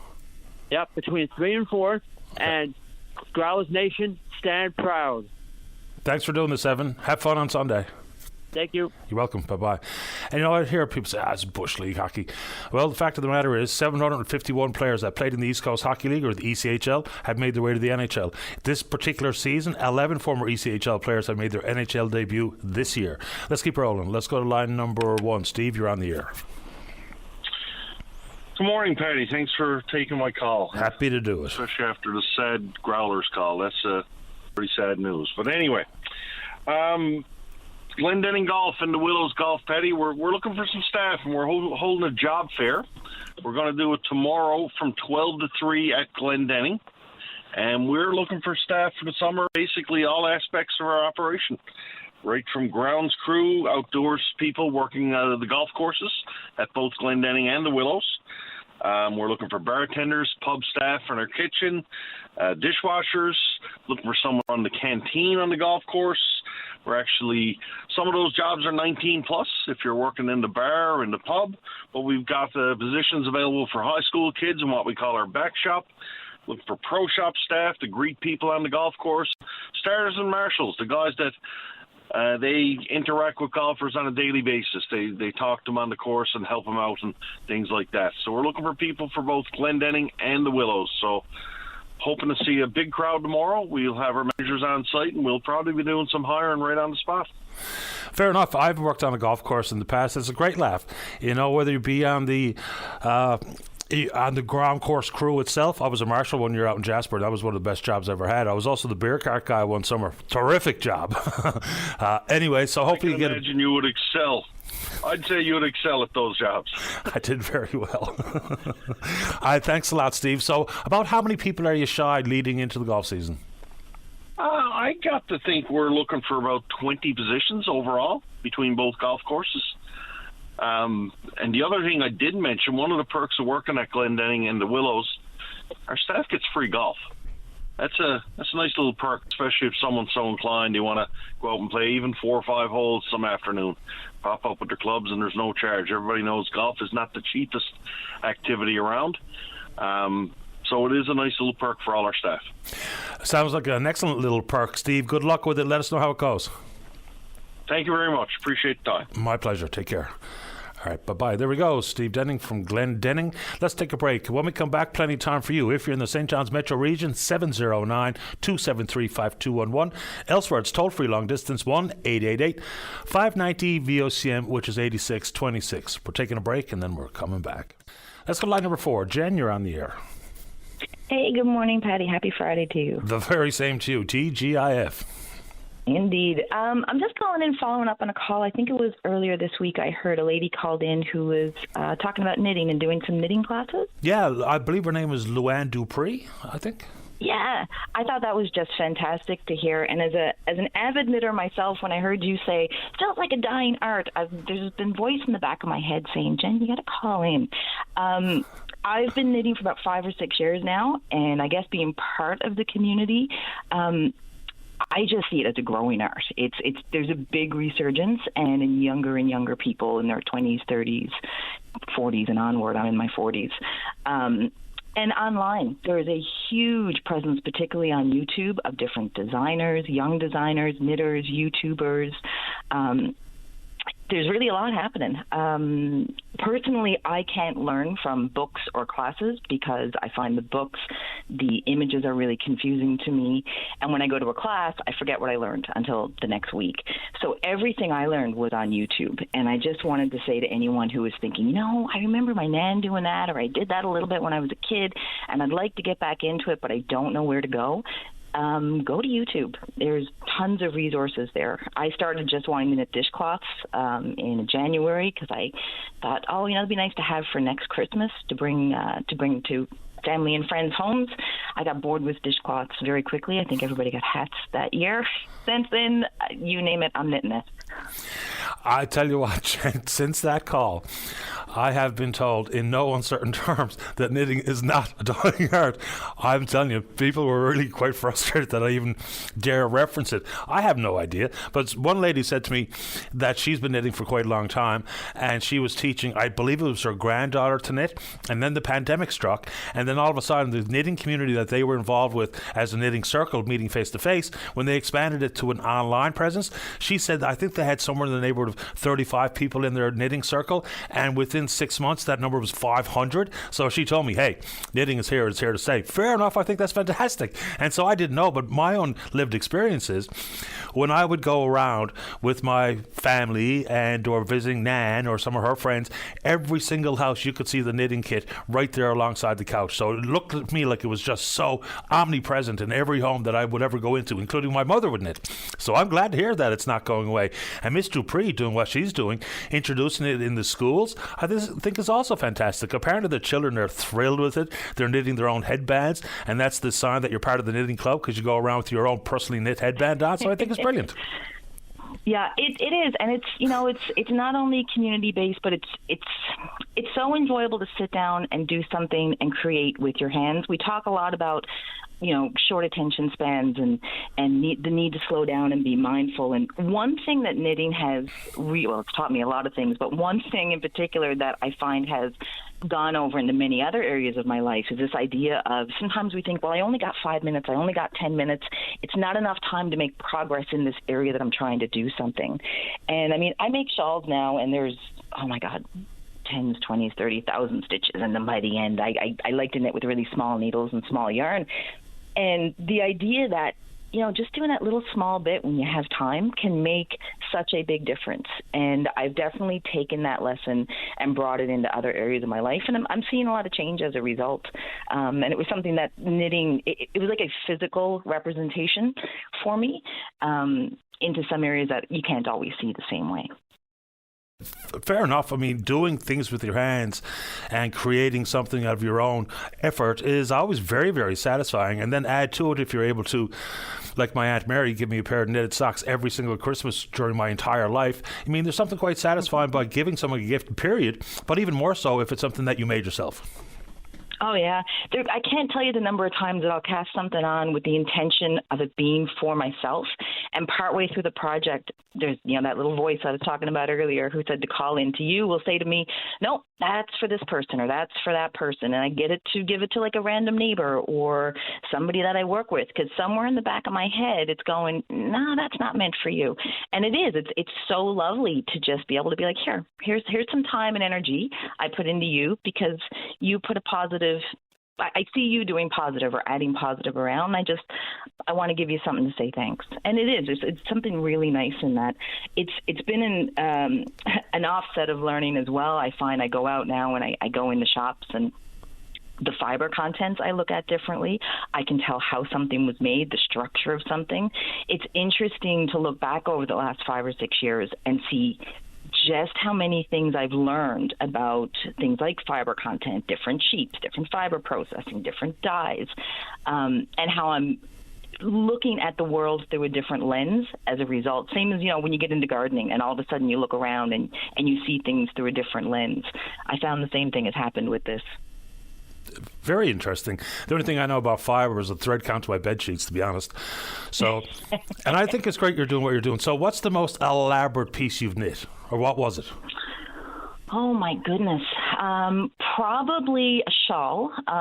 There's a particular designer. Anybody in the knitting community is going to know this name, and they're probably going to know who I'm going to say before I say it. But there's a gentleman in Amsterdam. His name is Stephen West, and he does these really exceptionally graphic shawls. And honestly, Patty, when I started knitting, if somebody said, you're going to be knitting one of those, I would have told them they're off the rocker, that they're crazy. There's not a chance.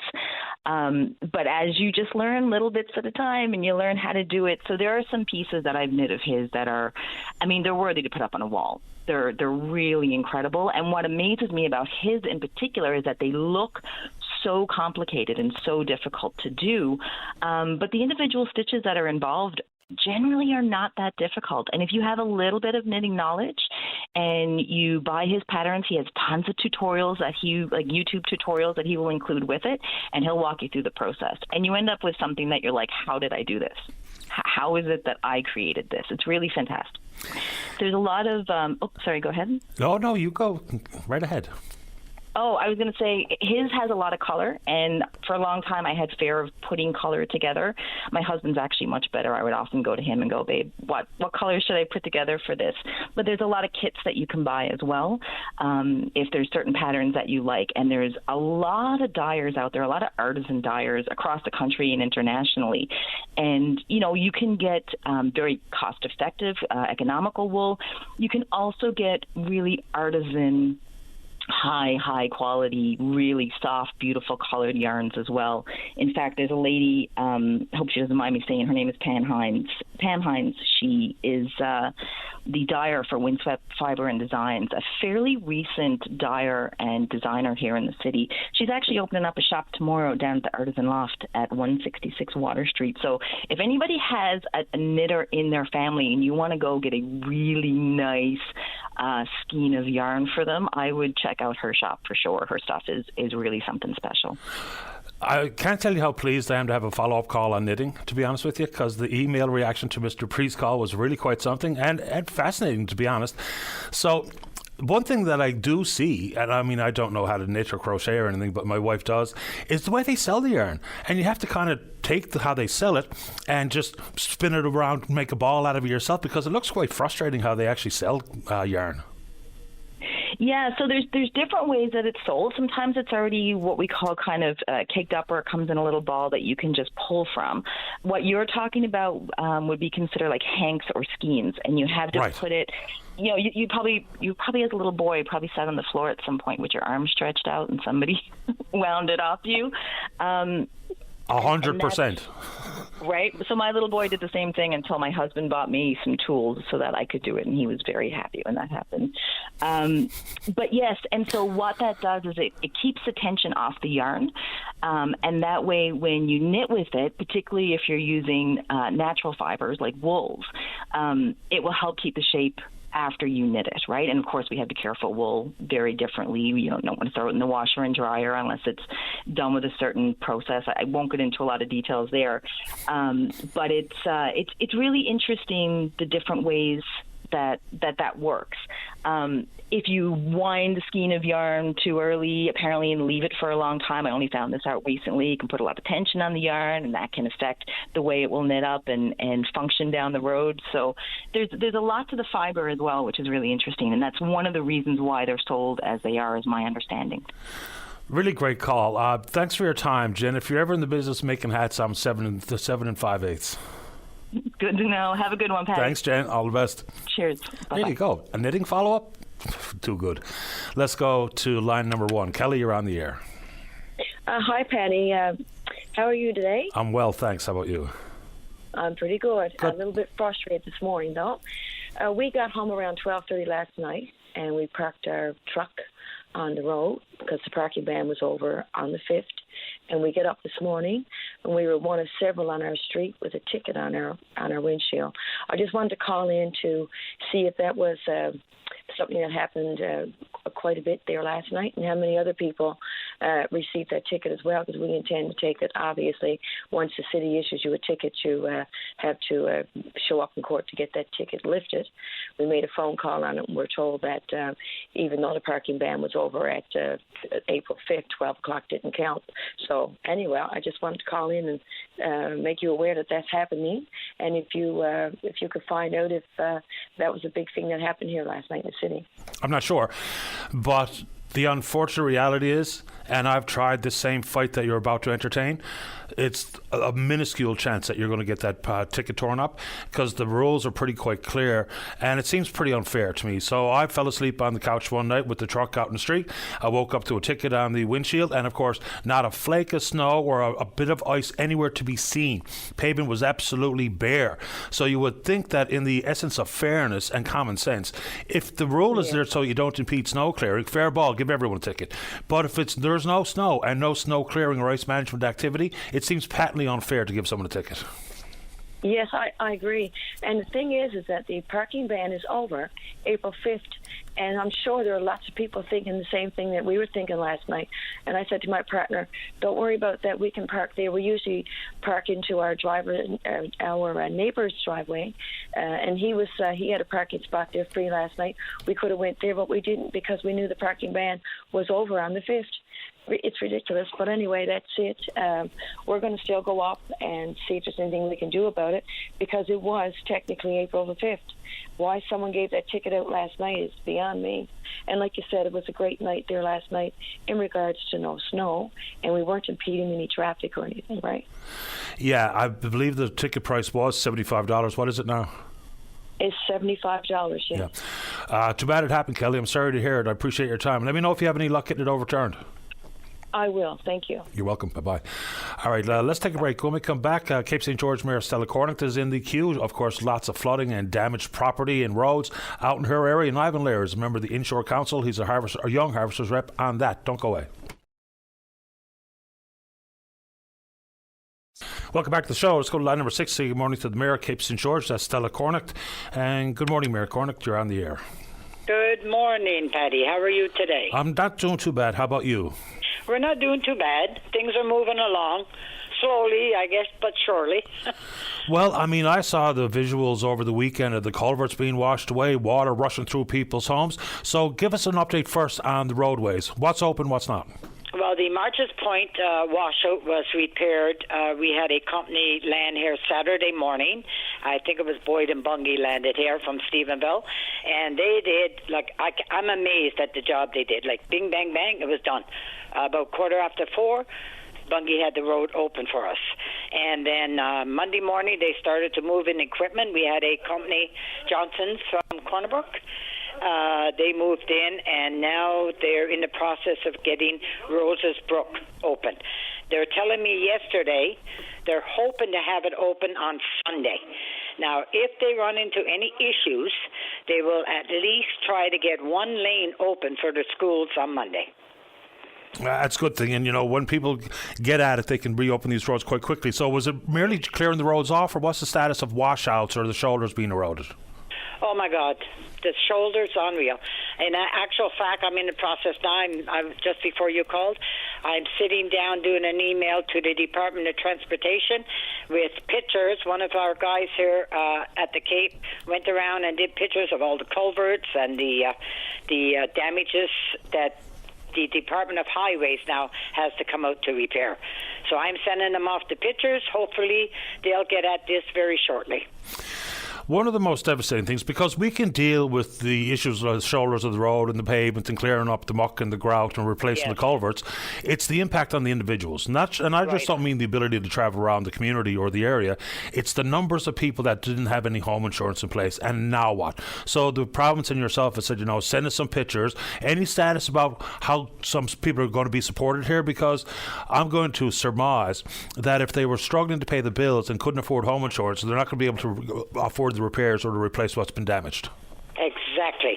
And this is what I've been fighting with the government. I'm on the phone. It's a couple of days. I gotta say, I gotta send a shout out to our MHA, Tony Wakeham. He's been excellent. He's been on the phone with me every day, trying to get satisfaction, push the government to try and get something done. If he hasn't been around, his assistant Kip was out here, and both myself and the maintenance, we took Kip around. He took pictures, so he is active, trying to help us. Right now, I am disappointed because I was speaking to a government official yesterday, and the way it works is they have this emergency funding for things like this. Okay. So this emergency funding takes over like all the flood damage in Newfoundland. Now, it has to reach a certain threshold. Now, I'm uncertain, but I think the threshold is $2 million. Before that money is accessible to the people, okay? Is that provincial money or from the National Disaster Fund? I'm talking about provincial people, emergency services. Yeah.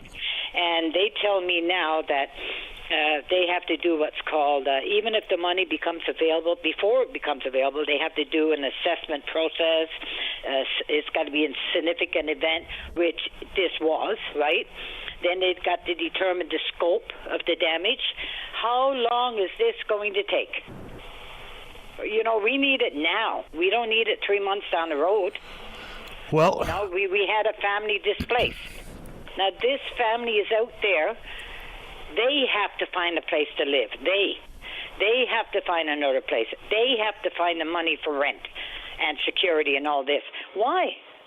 Where's our government? Why aren't they stepping in to help? I can't answer that, but if we're talking about timeline for turnaround, for assessments to be done and what have you, and inspections, I mean, if we just look at the example of the aftermath of Fiona, unfortunately, it can take a long time. There's people out in Port Bass still haven't been paid as far as I'm being told. Yeah, that's what I'm told as well. So we have people, okay, now, my main concern, is the ones that got displaced first. Then we have the ones, their basements flooded, and they lost, say, a lot of, I have a family that lost a fridge, stove, washer, dryer. That's main necessities in life. What are they going to do? They don't have the money to buy it. It's a real shame that people are in a position where they're not able to afford, or they simply don't buy home insurance, because I guess the adage of, it costs a certain amount up front to pay those monthly premiums, but you compare that to the aftermath if you lose your home through a fire or a flood or whatever, it's a huge problem. Any idea how many families or how many homes were without insurance? I can't tell you that number, but I do know I have two people that sent me pictures. They went after their insurance. They cannot get insurance, even though they have it, because it's considered ground flooding. If it had come in through their windows and their doors, they would have covered them. But because it came from natural disaster, they are not covered. Yes, and then, of course, they'll also tell you when it came to Fiona and the sea surge that wasn't covered either. I mean, to me, it's ridiculous. Yeah, some of it is. I find it is. I appreciate the update. Anything else this morning? No, I'm just praying that our government sees the light. I think they forget that we put them in.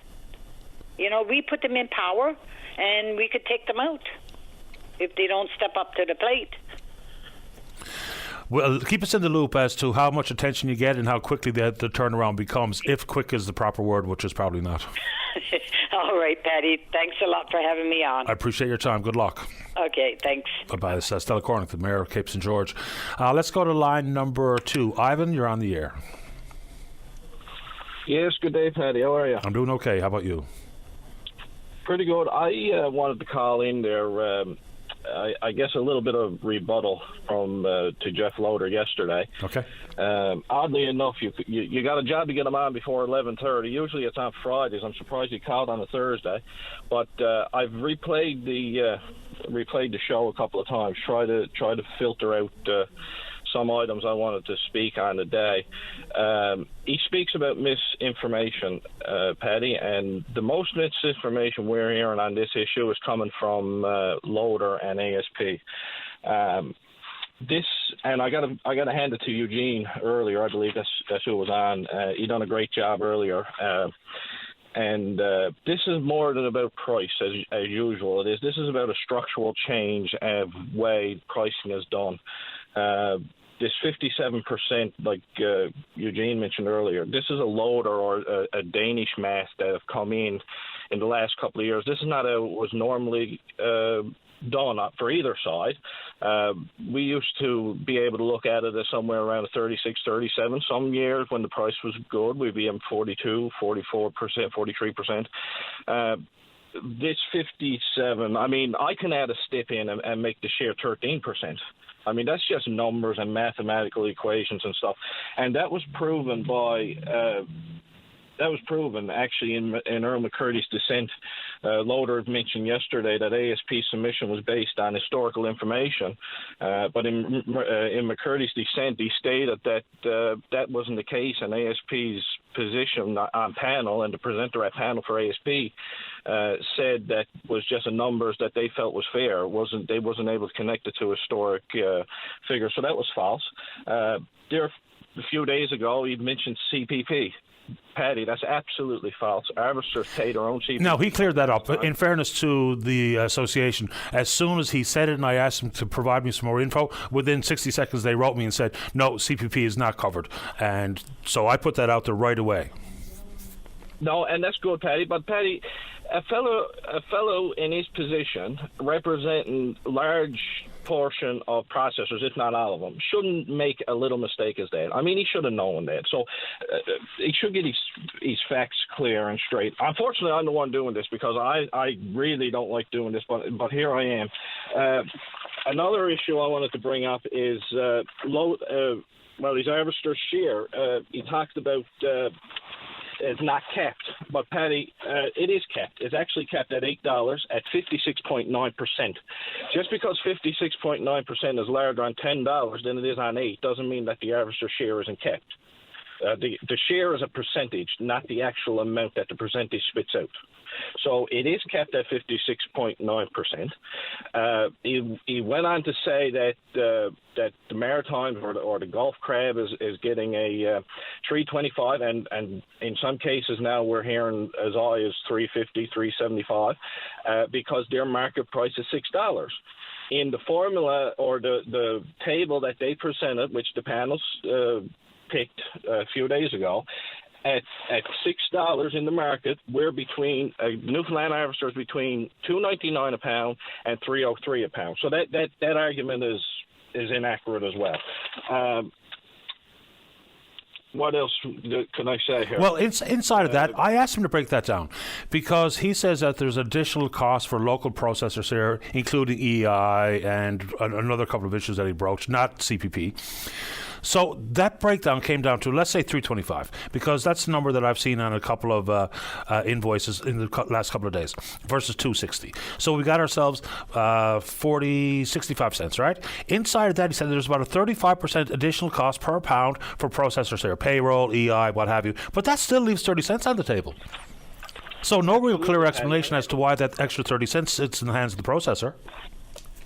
No, exactly. You're right, and in some cases back to the percentage share of the market. And I mean, listen, when I sure hope that a numbers person is not going to agree and say, oh yeah, the processors is giving the harvesters 57% price. That's a large number, and we're not there. I mean, yes, their math is working. We're not there. 57%, that leaves them with what, 43%? Come on, that's not. No, that's incorrect information. I mean, if that's the case, the 325 that we're mentioning, they must be getting 125%. Well, Eugene Conway said this morning that over the course of 10 years, we're taking out those two anomalies of 21 and 22, which I think is wise because 760 was never going to be realistic for years to come. So he said the percentage was around, I think he said 43.7 is the historical average for that the harvesters get. So that's vastly different than this year, vastly different than last year, where again, I'm not in the industry, but just in the world of mathematics, you would think that's exactly the answer here. If predictably going into whatever species season, and notably snow crab, because that's where all the kerfuffle is lately, is if we know as a harvester and or a processor, this is the percentage of the market price I'm going to get, then there's not much room for argument, because the market will pay what the market's willing to pay. And if I know I'm getting 43 or 43.7% of $2.60 or $3 or $3.25, then where's the argument? You know, I think we could cure a lot by just coming up with that formula. I don't know if you saw the comments from John Saxton, Boston seafood analyst, you know, talk about how they banged it out in Alaska. It took them a couple of years, but then they had a rock-solid formula in place that worked for a couple of decades. I'm trying to figure out what that is so we can talk about it openly with the loaders of the world and Greg Priddy and you and Eugene Conway and whoever. But seems to me we did some work to try to get to a new process, and just at the time where they were going to set the price, we went right back to the old, I was going to say stupid, but flawed process. Before I run out of time, Eugene, unless you want me to put you on hold, because I got to get to the news. So would you like a quick moment to wrap up, or you want to go on hold? I'll go on hold, but before you go, I just want to mention that 57%, like the 43%, if we back calculated years in the past, that sometimes we'd be up to 70% or more according to loaders' calculations. Could be. I'll put you on hold. I'll go on hold. Okay, there we go. Eugene, Ivan Lear's on hold. When we come back, we'll revisit our conversation with Ivan and whatever you want to talk about. Don't go away. You're listening to a rebroadcast of VOCM Open Line. Have your say by calling 709-273-5211 or 1-888-590-8626 and listen live weekday mornings at 9 a.m. And welcome back to the show. Let's rejoin Ivan Lear on 2. Ivan, you're back on the air. Yeah, Paddy, I won't keep you much longer. Just a couple more things I want to touch on is the panel's decision. Like, I don't know if either of the submissions was ideal or supported the government's promises over the last few months. I think the panel probably should have sent the two parties back into negotiations and with a recommendation of the government to align the parties to get on par with what the government's was committed to do. And we've heard it over the last several months from Fury and his government of a fair share of harvesters, a way to get boats back on the water on time. That obviously wasn't achieved. And I think that's, instead of picking a side to take an even larger share from the harvester with no reconciliation at the end of the season or any way to capture an increasing market, I think that might have been the better option for a panel to do, as pick one side or the other, because what we got now is definitely not what was promised by government. The other thing I want to mention is when you hear the leader of ASP get on the airways and talking about the quality of Newfoundland crab and running down the products that his members produce, and then to try to save that on Openline yesterday, he said that, well, what he's saying is Harvester's product is a $2.60 product, but they add value. Paddy, that's a slap in the face to our harvesters. We got a fairly large percentage of harvesters that have made significant investments in over $200,000 in RSW systems to bring in top quality product and other systems to maintain quality of all seafood. And for him to get on and slap Newfoundland harvesters in the face like that, I think is absolutely I don't know. It's disrespectful and degrading. I can't believe our union is not out more against that and educating the public on facts and going against this, because, like I said, harvesters is not. Yes, Patty, like every industry, there's some people can do better. There's no doubt about it. But to tarnish everybody the 100% with the 1% is not really the idea. But I'm not so sure that's what he said. It wasn't a knock at the harvester. It was just simply the crab, the product itself. With some places, some areas where there's more prone to leach eggs and or barnacles, and the value added that needs to be done inside the plant, as opposed to the harvesters are doing a bad job catching it. That's how I heard it. This is one of the paragraphs from ASP. And then I'll let you have the last word. When the Urner Barry market price reaches $7.43 Canadian, harvesters will receive an increase in their price throughout the season. As the market price goes up, the share of the market price remains consistent, starting at $8.02 Canadian, where the harvester receives 56.9% of the market price, and the producer receives receives 43.1% of the market price, which totals 100%. The margins of both harvesters and producers remain the same. Is that not accurate? That is accurate, Patty. But in the past, we're talking about numbers and percentages that's not backed up by historical information. In the past, harvesters' percentage, when we were talking the mid 30s, low 40s, when the price increased, harvesters' share increased. The percentage. Now it's capped at $8, and they say it's not capped because 57% of $8 is more than 50% at 57% of $7.50. You know what I'm saying? Yes, the what it equals is higher, but the percentage itself, the share itself, is capped after $8.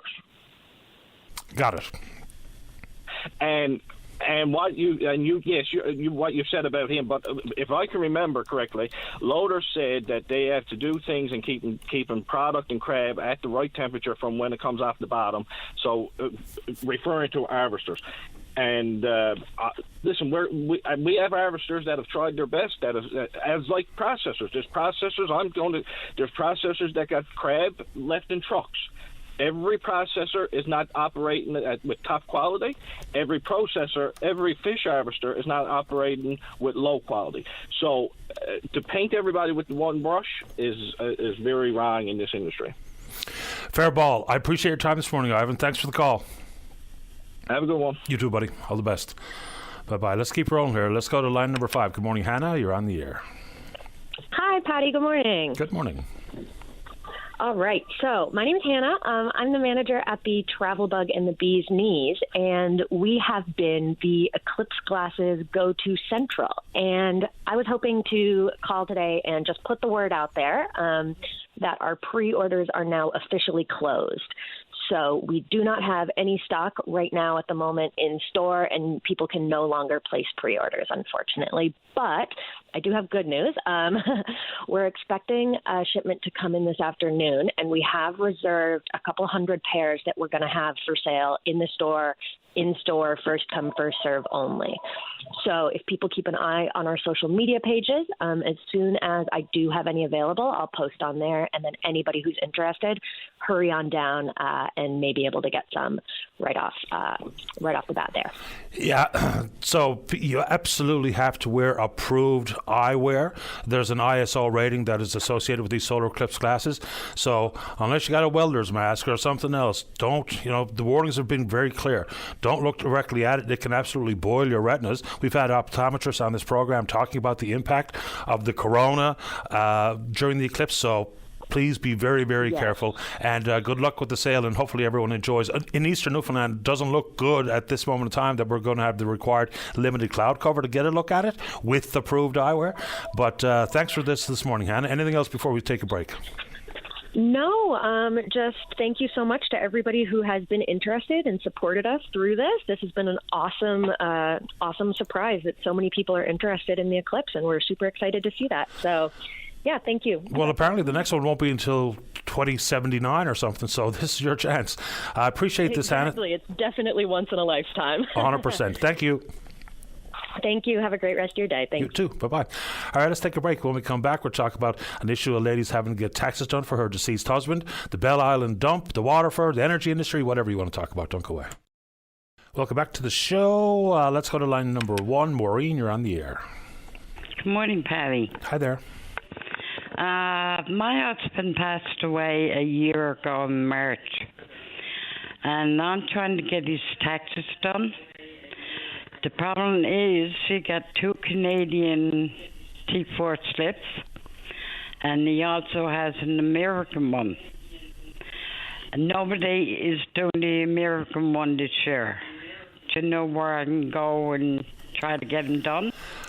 Not really, but I am going to put you on to Tom Badcock at the Hub, because when I said that you were coming on to discuss this, he sent me an email about this very matter. So I'm not sure if he's going to be able to navigate the American tax slip itself. But if you call the Hub, ask for Tom. He just apparently did a tax return for a deceased person, so maybe, just maybe, he's your man. Tom? Yeah, just call the Hub and ask for Tom Badcock. Do you have his number? I can get it pretty quick, yep. Okay. So my condolences on your loss while I'm trying to find the number for you here this morning. Here we go. And, no, that's not it. Oh, man, this drives me. The Hub, St. John's. And the Hub Physically Disabled Service. So the number is 709... 754 03 52. 52? Yep. Okay, then thank you very much. You're welcome. Good luck. If that doesn't work out, get back to me and I'll see if I can figure something else out for you. Okay, then thank you. You're welcome. Bye-bye. Okay, let's keep rolling here. Let's go to line number 3. Jerry, you're on the air. Yes, Paddy. Yes, sir. I was calling in about this. I'm a first-time caller, by the way. Welcome. I was calling in about the issue going on with the Bell Island dump. They got a splash on the news there about it being broken into and some damages and stuff down there. But, you know, Paddy, we've been without a dump since last November. And, like, there's small dumps arising all over the place over here and where people are dumping their garbage because they can't go to the dump. You got to break into the dump if you want to put your garbage in there, you know. And in the summertime when they open it, it's only open a couple of days a week, and it's a real inconvenience, you know. And over here, like, there's a lot of hunters and everything, you know, that got trailers that are tandem trailers. Nobody is allowed to use their trailers on the dump. Nobody is allowed to take an ATV and clean up around and go to the dump with it, you know. And we're regulated to death. This is the worst time that we've ever seen that the disposal over here, you know, the council used to look after it, and they done a good job. And, you know, like, I don't know, well, it's like we're falling behind, you know, when you're not allowed to go to the dump, you know, for 6 months a year. Yeah, so when that story was about the vandals broke in and they did the damage, ripped apart the fence and whatever else, I can't remember what else they said was damaged, maybe one of the shelters or something was damaged. But then someone immediately told me, say, the dump has been closed for 6 months. And I wasn't aware of that, so is that what you just said as well? Oh, absolutely, yeah. You know, like, where do you know, if you shut down the city dump in St. John's for 6 months, what would you think would happen over around? There'd be dumps everywhere. Of course. And, like, we're a small rural community over here, like, and, you know, and because you got 4 wheels on your trailer, you're not allowed to go to the dump with it, you know. And there's probably 300 or more ATVs over here that people use, you know, and with trailers and stuff, and nobody is allowed. And where this dump is at is in the old mining, is down in number 1, down in the old mining area, you know. It's not like it's in the middle of a city somewhere. And you know, like, it's in a gravel pit, and the whole side of that island in that area there is a gravel pit from previous mining operations and stuff, you know. And like, the regulations that they've implied on us is unbelievable. That you're not, well, I can see they cut a hole in the dump down there. You got to break into the dump to throw away your garbage, you know. And it's a bit ridiculous that at this day and age, you know, that we're 6 months of the year without a dump, and it's only since the environmental regulations and everything has come in effect that they put all these regulations on us, and it's ridiculous that 6 months of the year we don't have a dump, And then when the dump is open, it's only open minimum, like in the afternoons, once or twice a week, and on Saturday, you know. But guess what? You know, like everybody here pick up garbage and do it on a daily basis, you know, and nobody's allowed to go to the dump anymore. Yeah, I mean, is it closed for one specific reason or another? Is that they don't have the staff, or Eastern Regional Service Board has taken it over and consequently they just turned a blind eye to it? Is there reason in particular why it's remaining closed? They say it's not used enough. And if you go to the dump here, you can look down over the hill, and there's a massive dump down below where the dump is at. The council has to clean it up once or twice a year, of people that go and they can't get to the dump, and they just go down over the hill and dump it out. And the reason why our dump is not being used, is not used enough, is because it's never opened. You know, like you got to make an appointment to go to the dump, you know. It shouldn't be that difficult. And you're right, when people can't get into the dump and or they think the tipping fee is too expensive, they'll just throw it in the woods, which is, I'm not giving anyone an excuse because everyone should know better, but at some point people are going to do exactly that, and I think it's ridiculous, but people do it anyway. And so if the Eastern Regional Authority doesn't think it's used enough, it's hard to justify it if you don't have it open to actually measure the frequency of use. Oh, absolutely. And Paddy, I want to give a hats off to our council, our outside council workers here on this island. Like the way that I'd put our council workers on Bell Island up again, any council workers in Newfoundland, the outside grounds crew, they keep the community cleaned up. They pick up all the garbage that's around in the you know, like, and they really do their best. And as far as I'm concerned, they should be looking after our dump, and not someone that's dictating to us, you know, when we can throw away our garbage. You know, as far as I'm concerned, the dump should be open at least 5 days a week and on a Saturday, like, you know, and even if they just left the gates open and let people do the honor system and throw away their garbage, you know. Here in the wintertime, they spent a fortune down there to build this dump and put a massive chain link fence around it and put the locks on it for 6 months of the year. You know, like we do live, you know, 12 months of the year over here, and we'd like to be able to throw away our garbage 12 months of the year. Understood. Maybe I suppose we should try to reach out to the regional authority to get a better idea of, you know, how they've deduced that it's not used enough, when in fact the dump is there for one sole purpose, and that's for people to be able to dump their garbage there, as opposed to, you say it's down around the number 1 mine, because they're eventually going to dump it over around number 4 in the woods. And our town manager here, I've been talking to him. You know, they've been lobbying to try to get more access to the dump.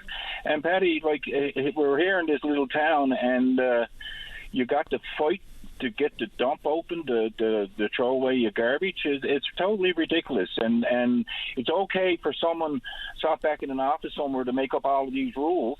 We're not in Robin Hood Bay, and we're not you know, like, we're in rural Newfoundland here, and we should be able to throw away our garbage. And Paddy, what else I'd like to know is, all the rest of the towns in Newfoundland that are controlled by these guys, are they all of those dumps closed for 6 months of the year as well, or what? You know, this is crazy. It's so ridiculous.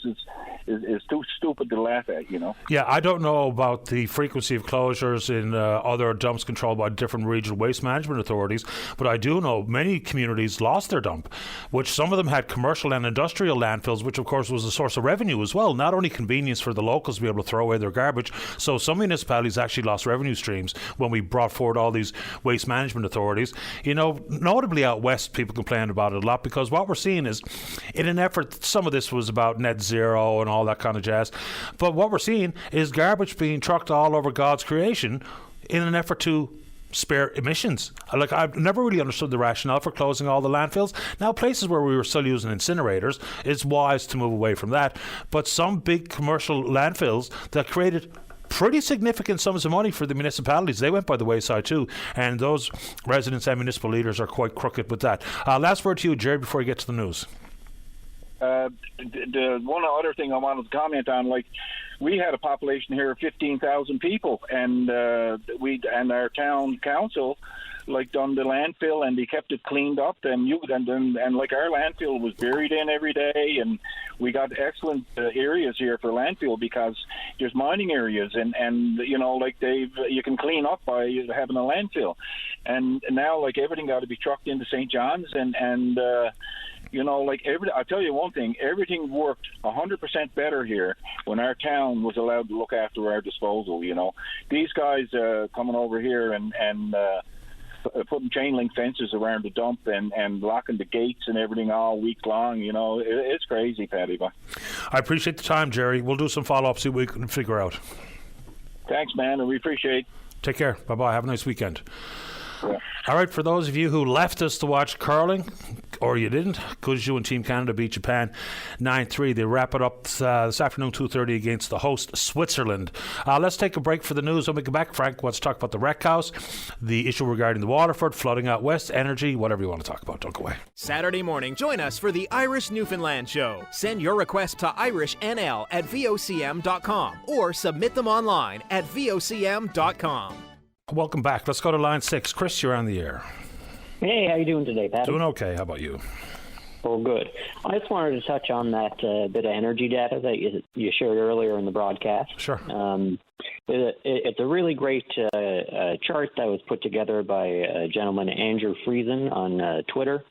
And the very broad strokes of it is that there are provinces that import energy and those that export energy, and those that export energy end up being quite a bit cheaper. That should include Newfoundland, but it doesn't really. It does include Quebec, Manitoba, and BC, who all send out a lot of their own hydro. Now, where that comes in for us, with our Labrador Island link going down, is that the other side of that is that we've also stopped exporting across the maritime link into Nova Scotia.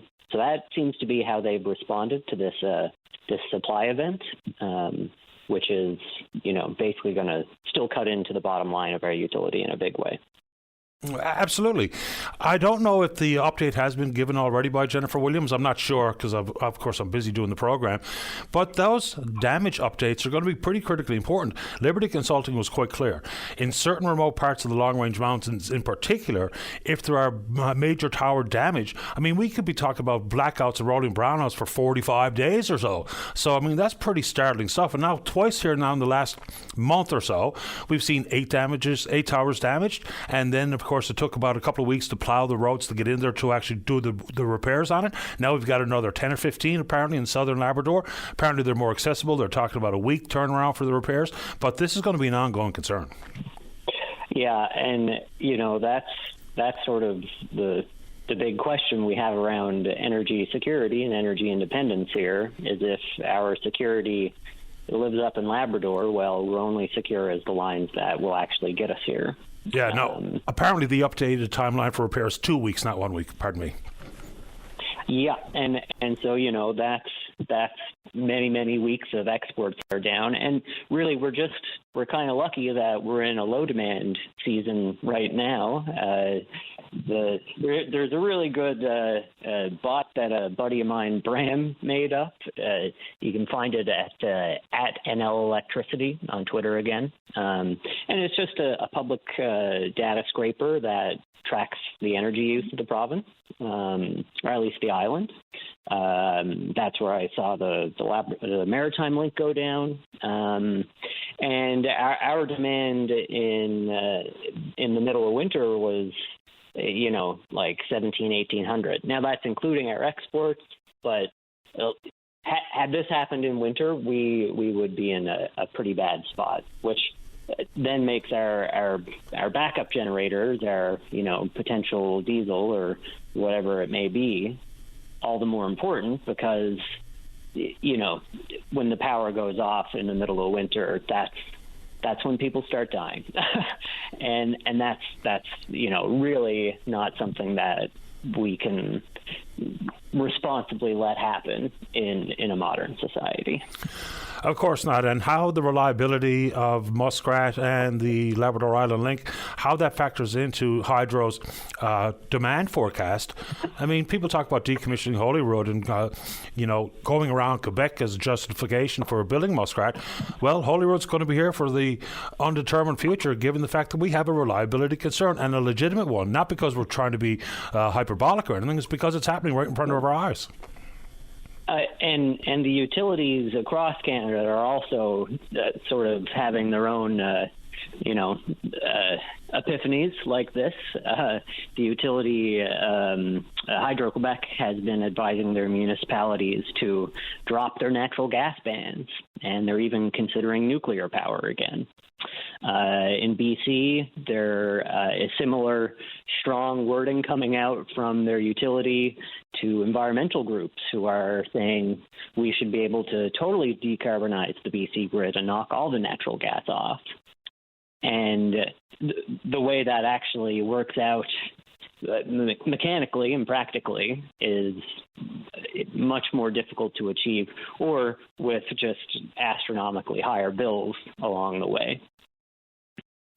Yeah, I was a little surprised as to where we came in regarding our monthly power bills on the average of 750 kilowatt usage. It was interesting, Pete, a bit of data that Aaron shared based on that fellow Andrew, what was his name? Thiessen? Friesen, yeah. Friesen, okay. At FRIESEN_F. I appreciate the time. Anything else quickly before I sneak in a few more calls, Chris? Nope, that's all, Patty. You have a good weekend. You too. Thanks for the time. Take care. Thank you. Bye. Bye-bye. Let's go to line number 5. Say good morning to the independent member elected in and serving the folks of Humber Bay of Islands, Eddie Joyce. Eddie, you're on the air. Good morning, Patty. Thank you for taking my call again. No problem. Patty, I'm just calling this morning, and I'm in the process of writing the government today about all the disaster that happened on the West Coast there last weekend.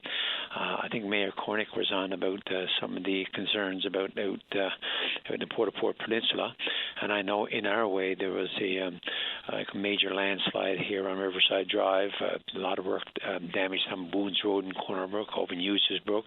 There's a house that was destroyed out in Lark Harbour, and many people contacted me about flooding and damage to their homes. So I'm writing the ministers today, or the government today, and the Minister of Transportation and Works, because that's where most of the damage has been done on the roads, side roads, and see if there's any way that a lot of people can apply under the disaster financial assistance. There is a threshold of $2 million, which I think they would reach to actually for the disaster financial assistance to kick in, and then there's a threshold there for the government. Without the government announcing that, a lot of people who had $10,000, $20,000 worth of damage may just try to find some way to throw all the stuff out and do it on their own. But the government says we are going to look at see if we reached the threshold. A lot of people will come forth. I was contacted last night by Billy Griffin, the city councillor in Corner Brook. People he knows, one person who had $40,000 worth of damage, which is not covered.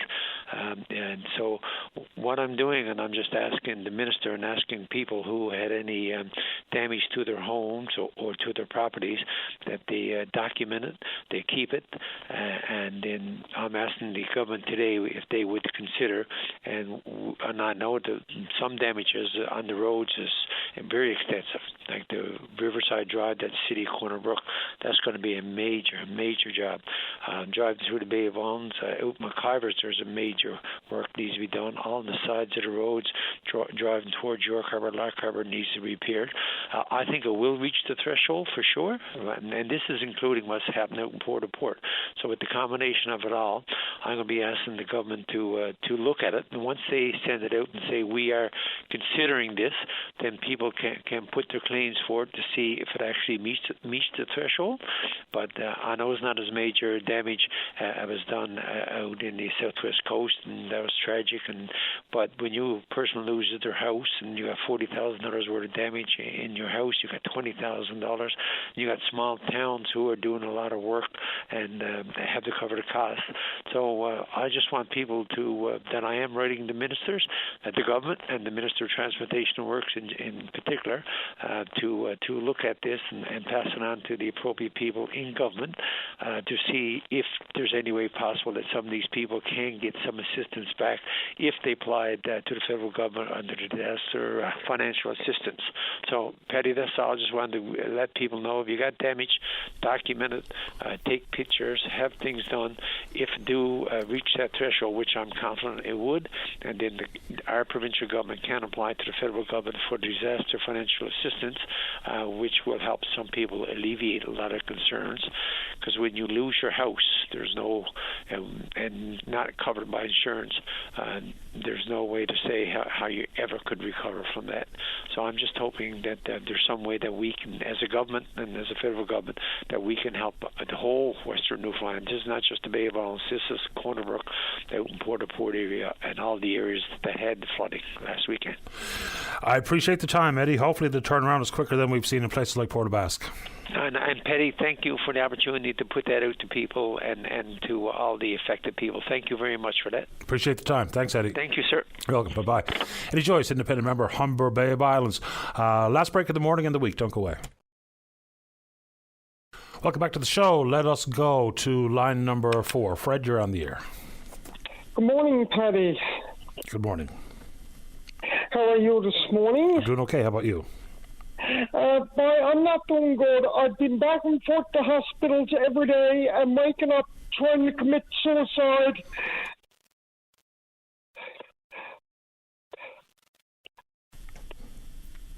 Hello? Pardon?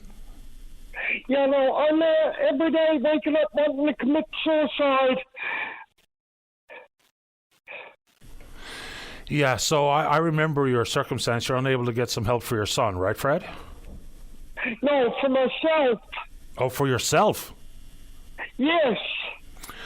Oh, my. So you've presented at the Waterford? Yeah. And you told him that you're thinking about killing yourself? Yeah. And he just sends me home. Do you need someone to check in on you, Fred? Oh, no, I don't. So what are you trying to do to try to get some help? Are you trying to use some of the... I'm trying everything, Patty. I'm after going to every hospital. The 3 hospitals are sending me home. Would you like us to, and this is completely up to you, I don't do this without asking people if they want this to happen, but there's a wellness check available, so would you like us to get in touch with, say, for instance, either the RNC or the mobile crisis team or someone that we might be able to see if can help? It's no good, Patty. The mobile crisis team has not done nothing for me either. What do you need, Fred? What do you need that you think I can do? To a floor somewhere, Patty.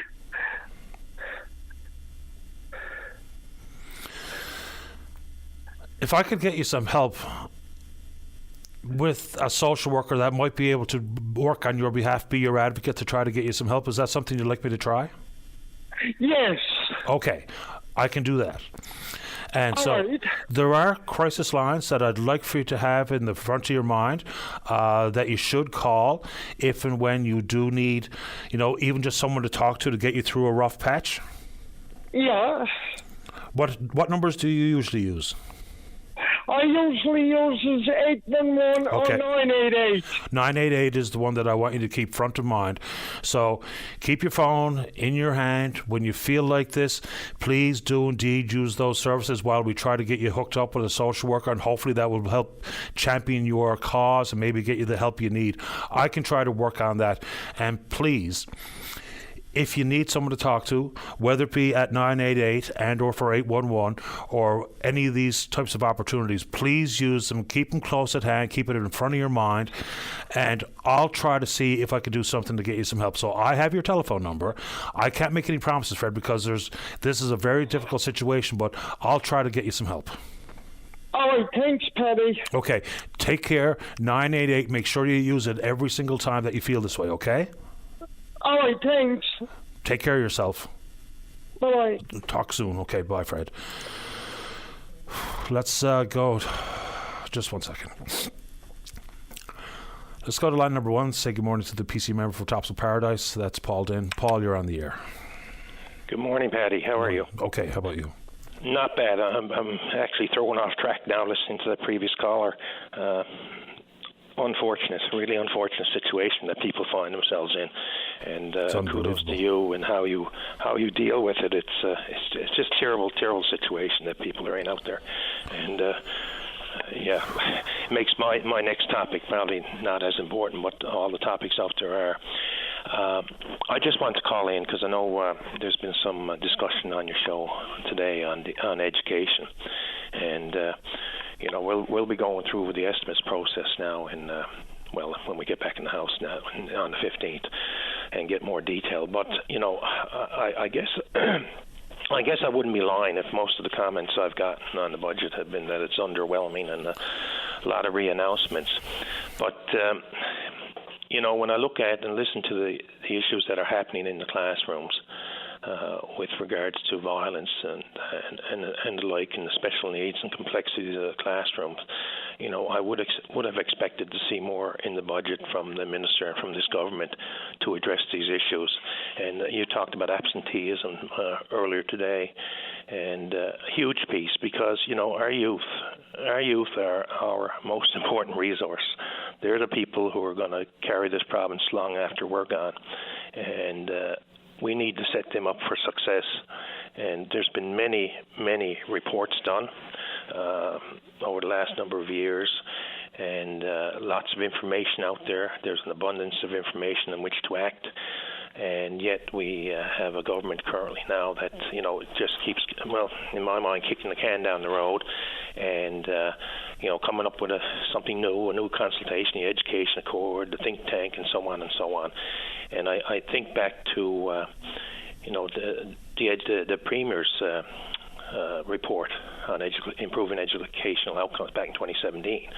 And I always remember, there's two lines I remember. Last one in that document was, now is the time to improve educational outcomes to begin the next chapter in education, Newfoundland and Labrador. Now, that's almost 7 years ago. And when we talk about absenteeism in the classroom, of course, Jackie Lake Kavanagh did the report for the Children and Youth Advocate, and I remember bold in that document was, there's enough information to act. Government doesn't need to keep researching this forever. And the longer we kick the can down the road, the larger the impact on our teachers, on our students, on our parents, on our communities. It's just ridiculous that we're not seeing some real activity or real investment in our education system. And there was a report came out from a child poverty report that was done by three groups, Choices for Youth, Jimmy Pratt Foundation, and the Community Sector Council. And they had a real list there of issues and talked about the need for guidance counselors and educational psychologists and instructional resource teachers, student assistants, speech pathologists, behavior management. I mean, the list goes on. And when I read the budget, and you look at the budget as in the budget speech this year, and they talk about we're increasing teaching services budget by $3 million to help meet the needs of the student population. Now that's $3 million of a budget of $560 million. So you're talking about less than 0.5% increase in that budget to help our teachers and our educational professionals and our students to deal with the complexities of the classrooms that we're experiencing today. And to me, that's just not good enough. We're just not seeing. I think Trent Langham maybe down a while back has said, I'll paraphrase it, but he basically said we're not seeing the investment in our education system that we should be seeing. Education, it should create an environment that's conducive to making sure our children and our youth are going to be as successful as they can be. And we're just not seeing it, and it's terrible. And when you hear of the violence and the increase in violence in the classrooms, and you talk about poverty in the classrooms, and you talk about food insecurity, well, I saw something the other day. I mean, half our schools in the province do not have a cafeteria, or they don't have a cafeteria that's being used as a cafeteria. These are some basic things that should be addressed. And for some reason, this government or this minister, well, I'm not putting it all on her. I mean, she's a recent minister, but this government, seems to be addressing this with blinders on. And it's just not acceptable, Paddy. I hear from students that every day, when you talk about absenteeism, and the report that was done, and like 10% of our students are chronically absent from classroom. That's a red flag. There's so many red flags that are up there that we need to be addressing those. Of course. And, I'm really frustrated. I can't imagine how parents, teachers, children are out there, how they're dealing with it. We'll keep it in the conversation as best possible. I appreciate the time, Paul. I'm going to sneak in one more before we run out of time. Thank you, Paddy. Have a good weekend. You too. Bye-bye. Paul Dinn, PC member, Tops of Paradise. Last word goes to line 2. Frank, you're on the air. Yeah, good morning. Hi, Frank. I'm a first-time caller here, and I hesitated to call previously because I've been doing some research on the rec house situation. I'm sure as long as you've been on an open line that this issue may have been addressed sometime in the past. I'm not sure of that. Oh, sure it has, yeah. Due to time constraint right now, I know we've only got a couple of minutes here, but I've been researching this issue for the last 3 to 5 years, and since 1974, we've had approximately 1,000 to 1,500 rollovers at the rec house. Wow. I've addressed I've called every level of government in Newfoundland. That would be the digital services, highway enforcement, Department of Transportation, and so forth. And they think they've done adequate signage to stop these rollovers. However, they are continuing every time we have a storm. So due to time constraint this morning, I just wondered if you could do some research yourself, and then we could probably discuss it in more detail. I'm happy to do it. I really do think that the truck drivers, retired and current, are onto something when they talk about closing the roads, because truckers are under time crunches, and some of them will be willing to take the risk. They'll be white-knuckled going through the rec house, and the numbers you use with 1,000+ rollovers in that time frame, that's unbelievable. It's just a miracle that we haven't seen one of these trucks blow over or jackknife into oncoming traffic and then there'd be serious injuries or death. It's just an absolute miracle that hasn't been the case. Okay, so you're familiar with the situation. So we had a rollover this morning. Yep. And we had one like 3 maybe last week, and we've had ever since every storm. And when there's an advisory put up by Marine Land and our media that there's going to be the wind is going to impact the travel to rec house, this information, I don't know if they even got a phone or whatever, but it's not getting through to the truckers. So, well, there's a sign, actually. There's 2 advisory signs at either end. But, I mean, just an advisory is not an enforcement. Like, for instance, I used the example of the Columbia Icefield Parkway in Alberta, where I lived for a long time. When it proved to be a dangerous situation, they closed the gate. They took the decision-making out of people's hands, and they just closed the gate. That's correct. Okay, so in an interview again with Bernice Hillier, CBC, and one of the drivers said there needs to be a checkpoint, somewhat 15, 20 miles away from rec house, where the truckers would be obligated to pull over and advise that if you continue traveling and then discuss a fine, would be imposed if they continue to drive. Because Frank, I'm going to have to get in because we just cleared 12. We're at 12:01, but I'm happy to revisit this conversation with you next week if you're so inclined. Okay, we'll do that. Let's do that. Thanks, Frank. In the meantime, there is a story on CBC, a fairly lengthy story that Bernie Hillier did. I'll have a look. Thank you. Thank you, Frank. Talk soon. Have a nice weekend. Bye. All right, good show today and all week. Big thanks to all hands support the program, and we will indeed pick up this conversation again on Monday morning, right here on VOCM and Big Land FM's Open Line. On behalf of the producer, David Williams, I'm your host, Paddy Daly. Have yourself a safe, fun, happy weekend. Talk Monday. Bye-bye. Step into the world of power, loyalty, and luck. I'm gonna make him an offer he can't refuse. With family, cannolis, and spins mean everything. Now, you wanna get mixed up in the family business. Introducing The Godfather at ChumbaCasino.com. Test your luck in the shadowy world of The Godfather slot. Someday, I will call upon you to do a service for me. Play The Godfather now at ChumbaCasino.com. Welcome to the family.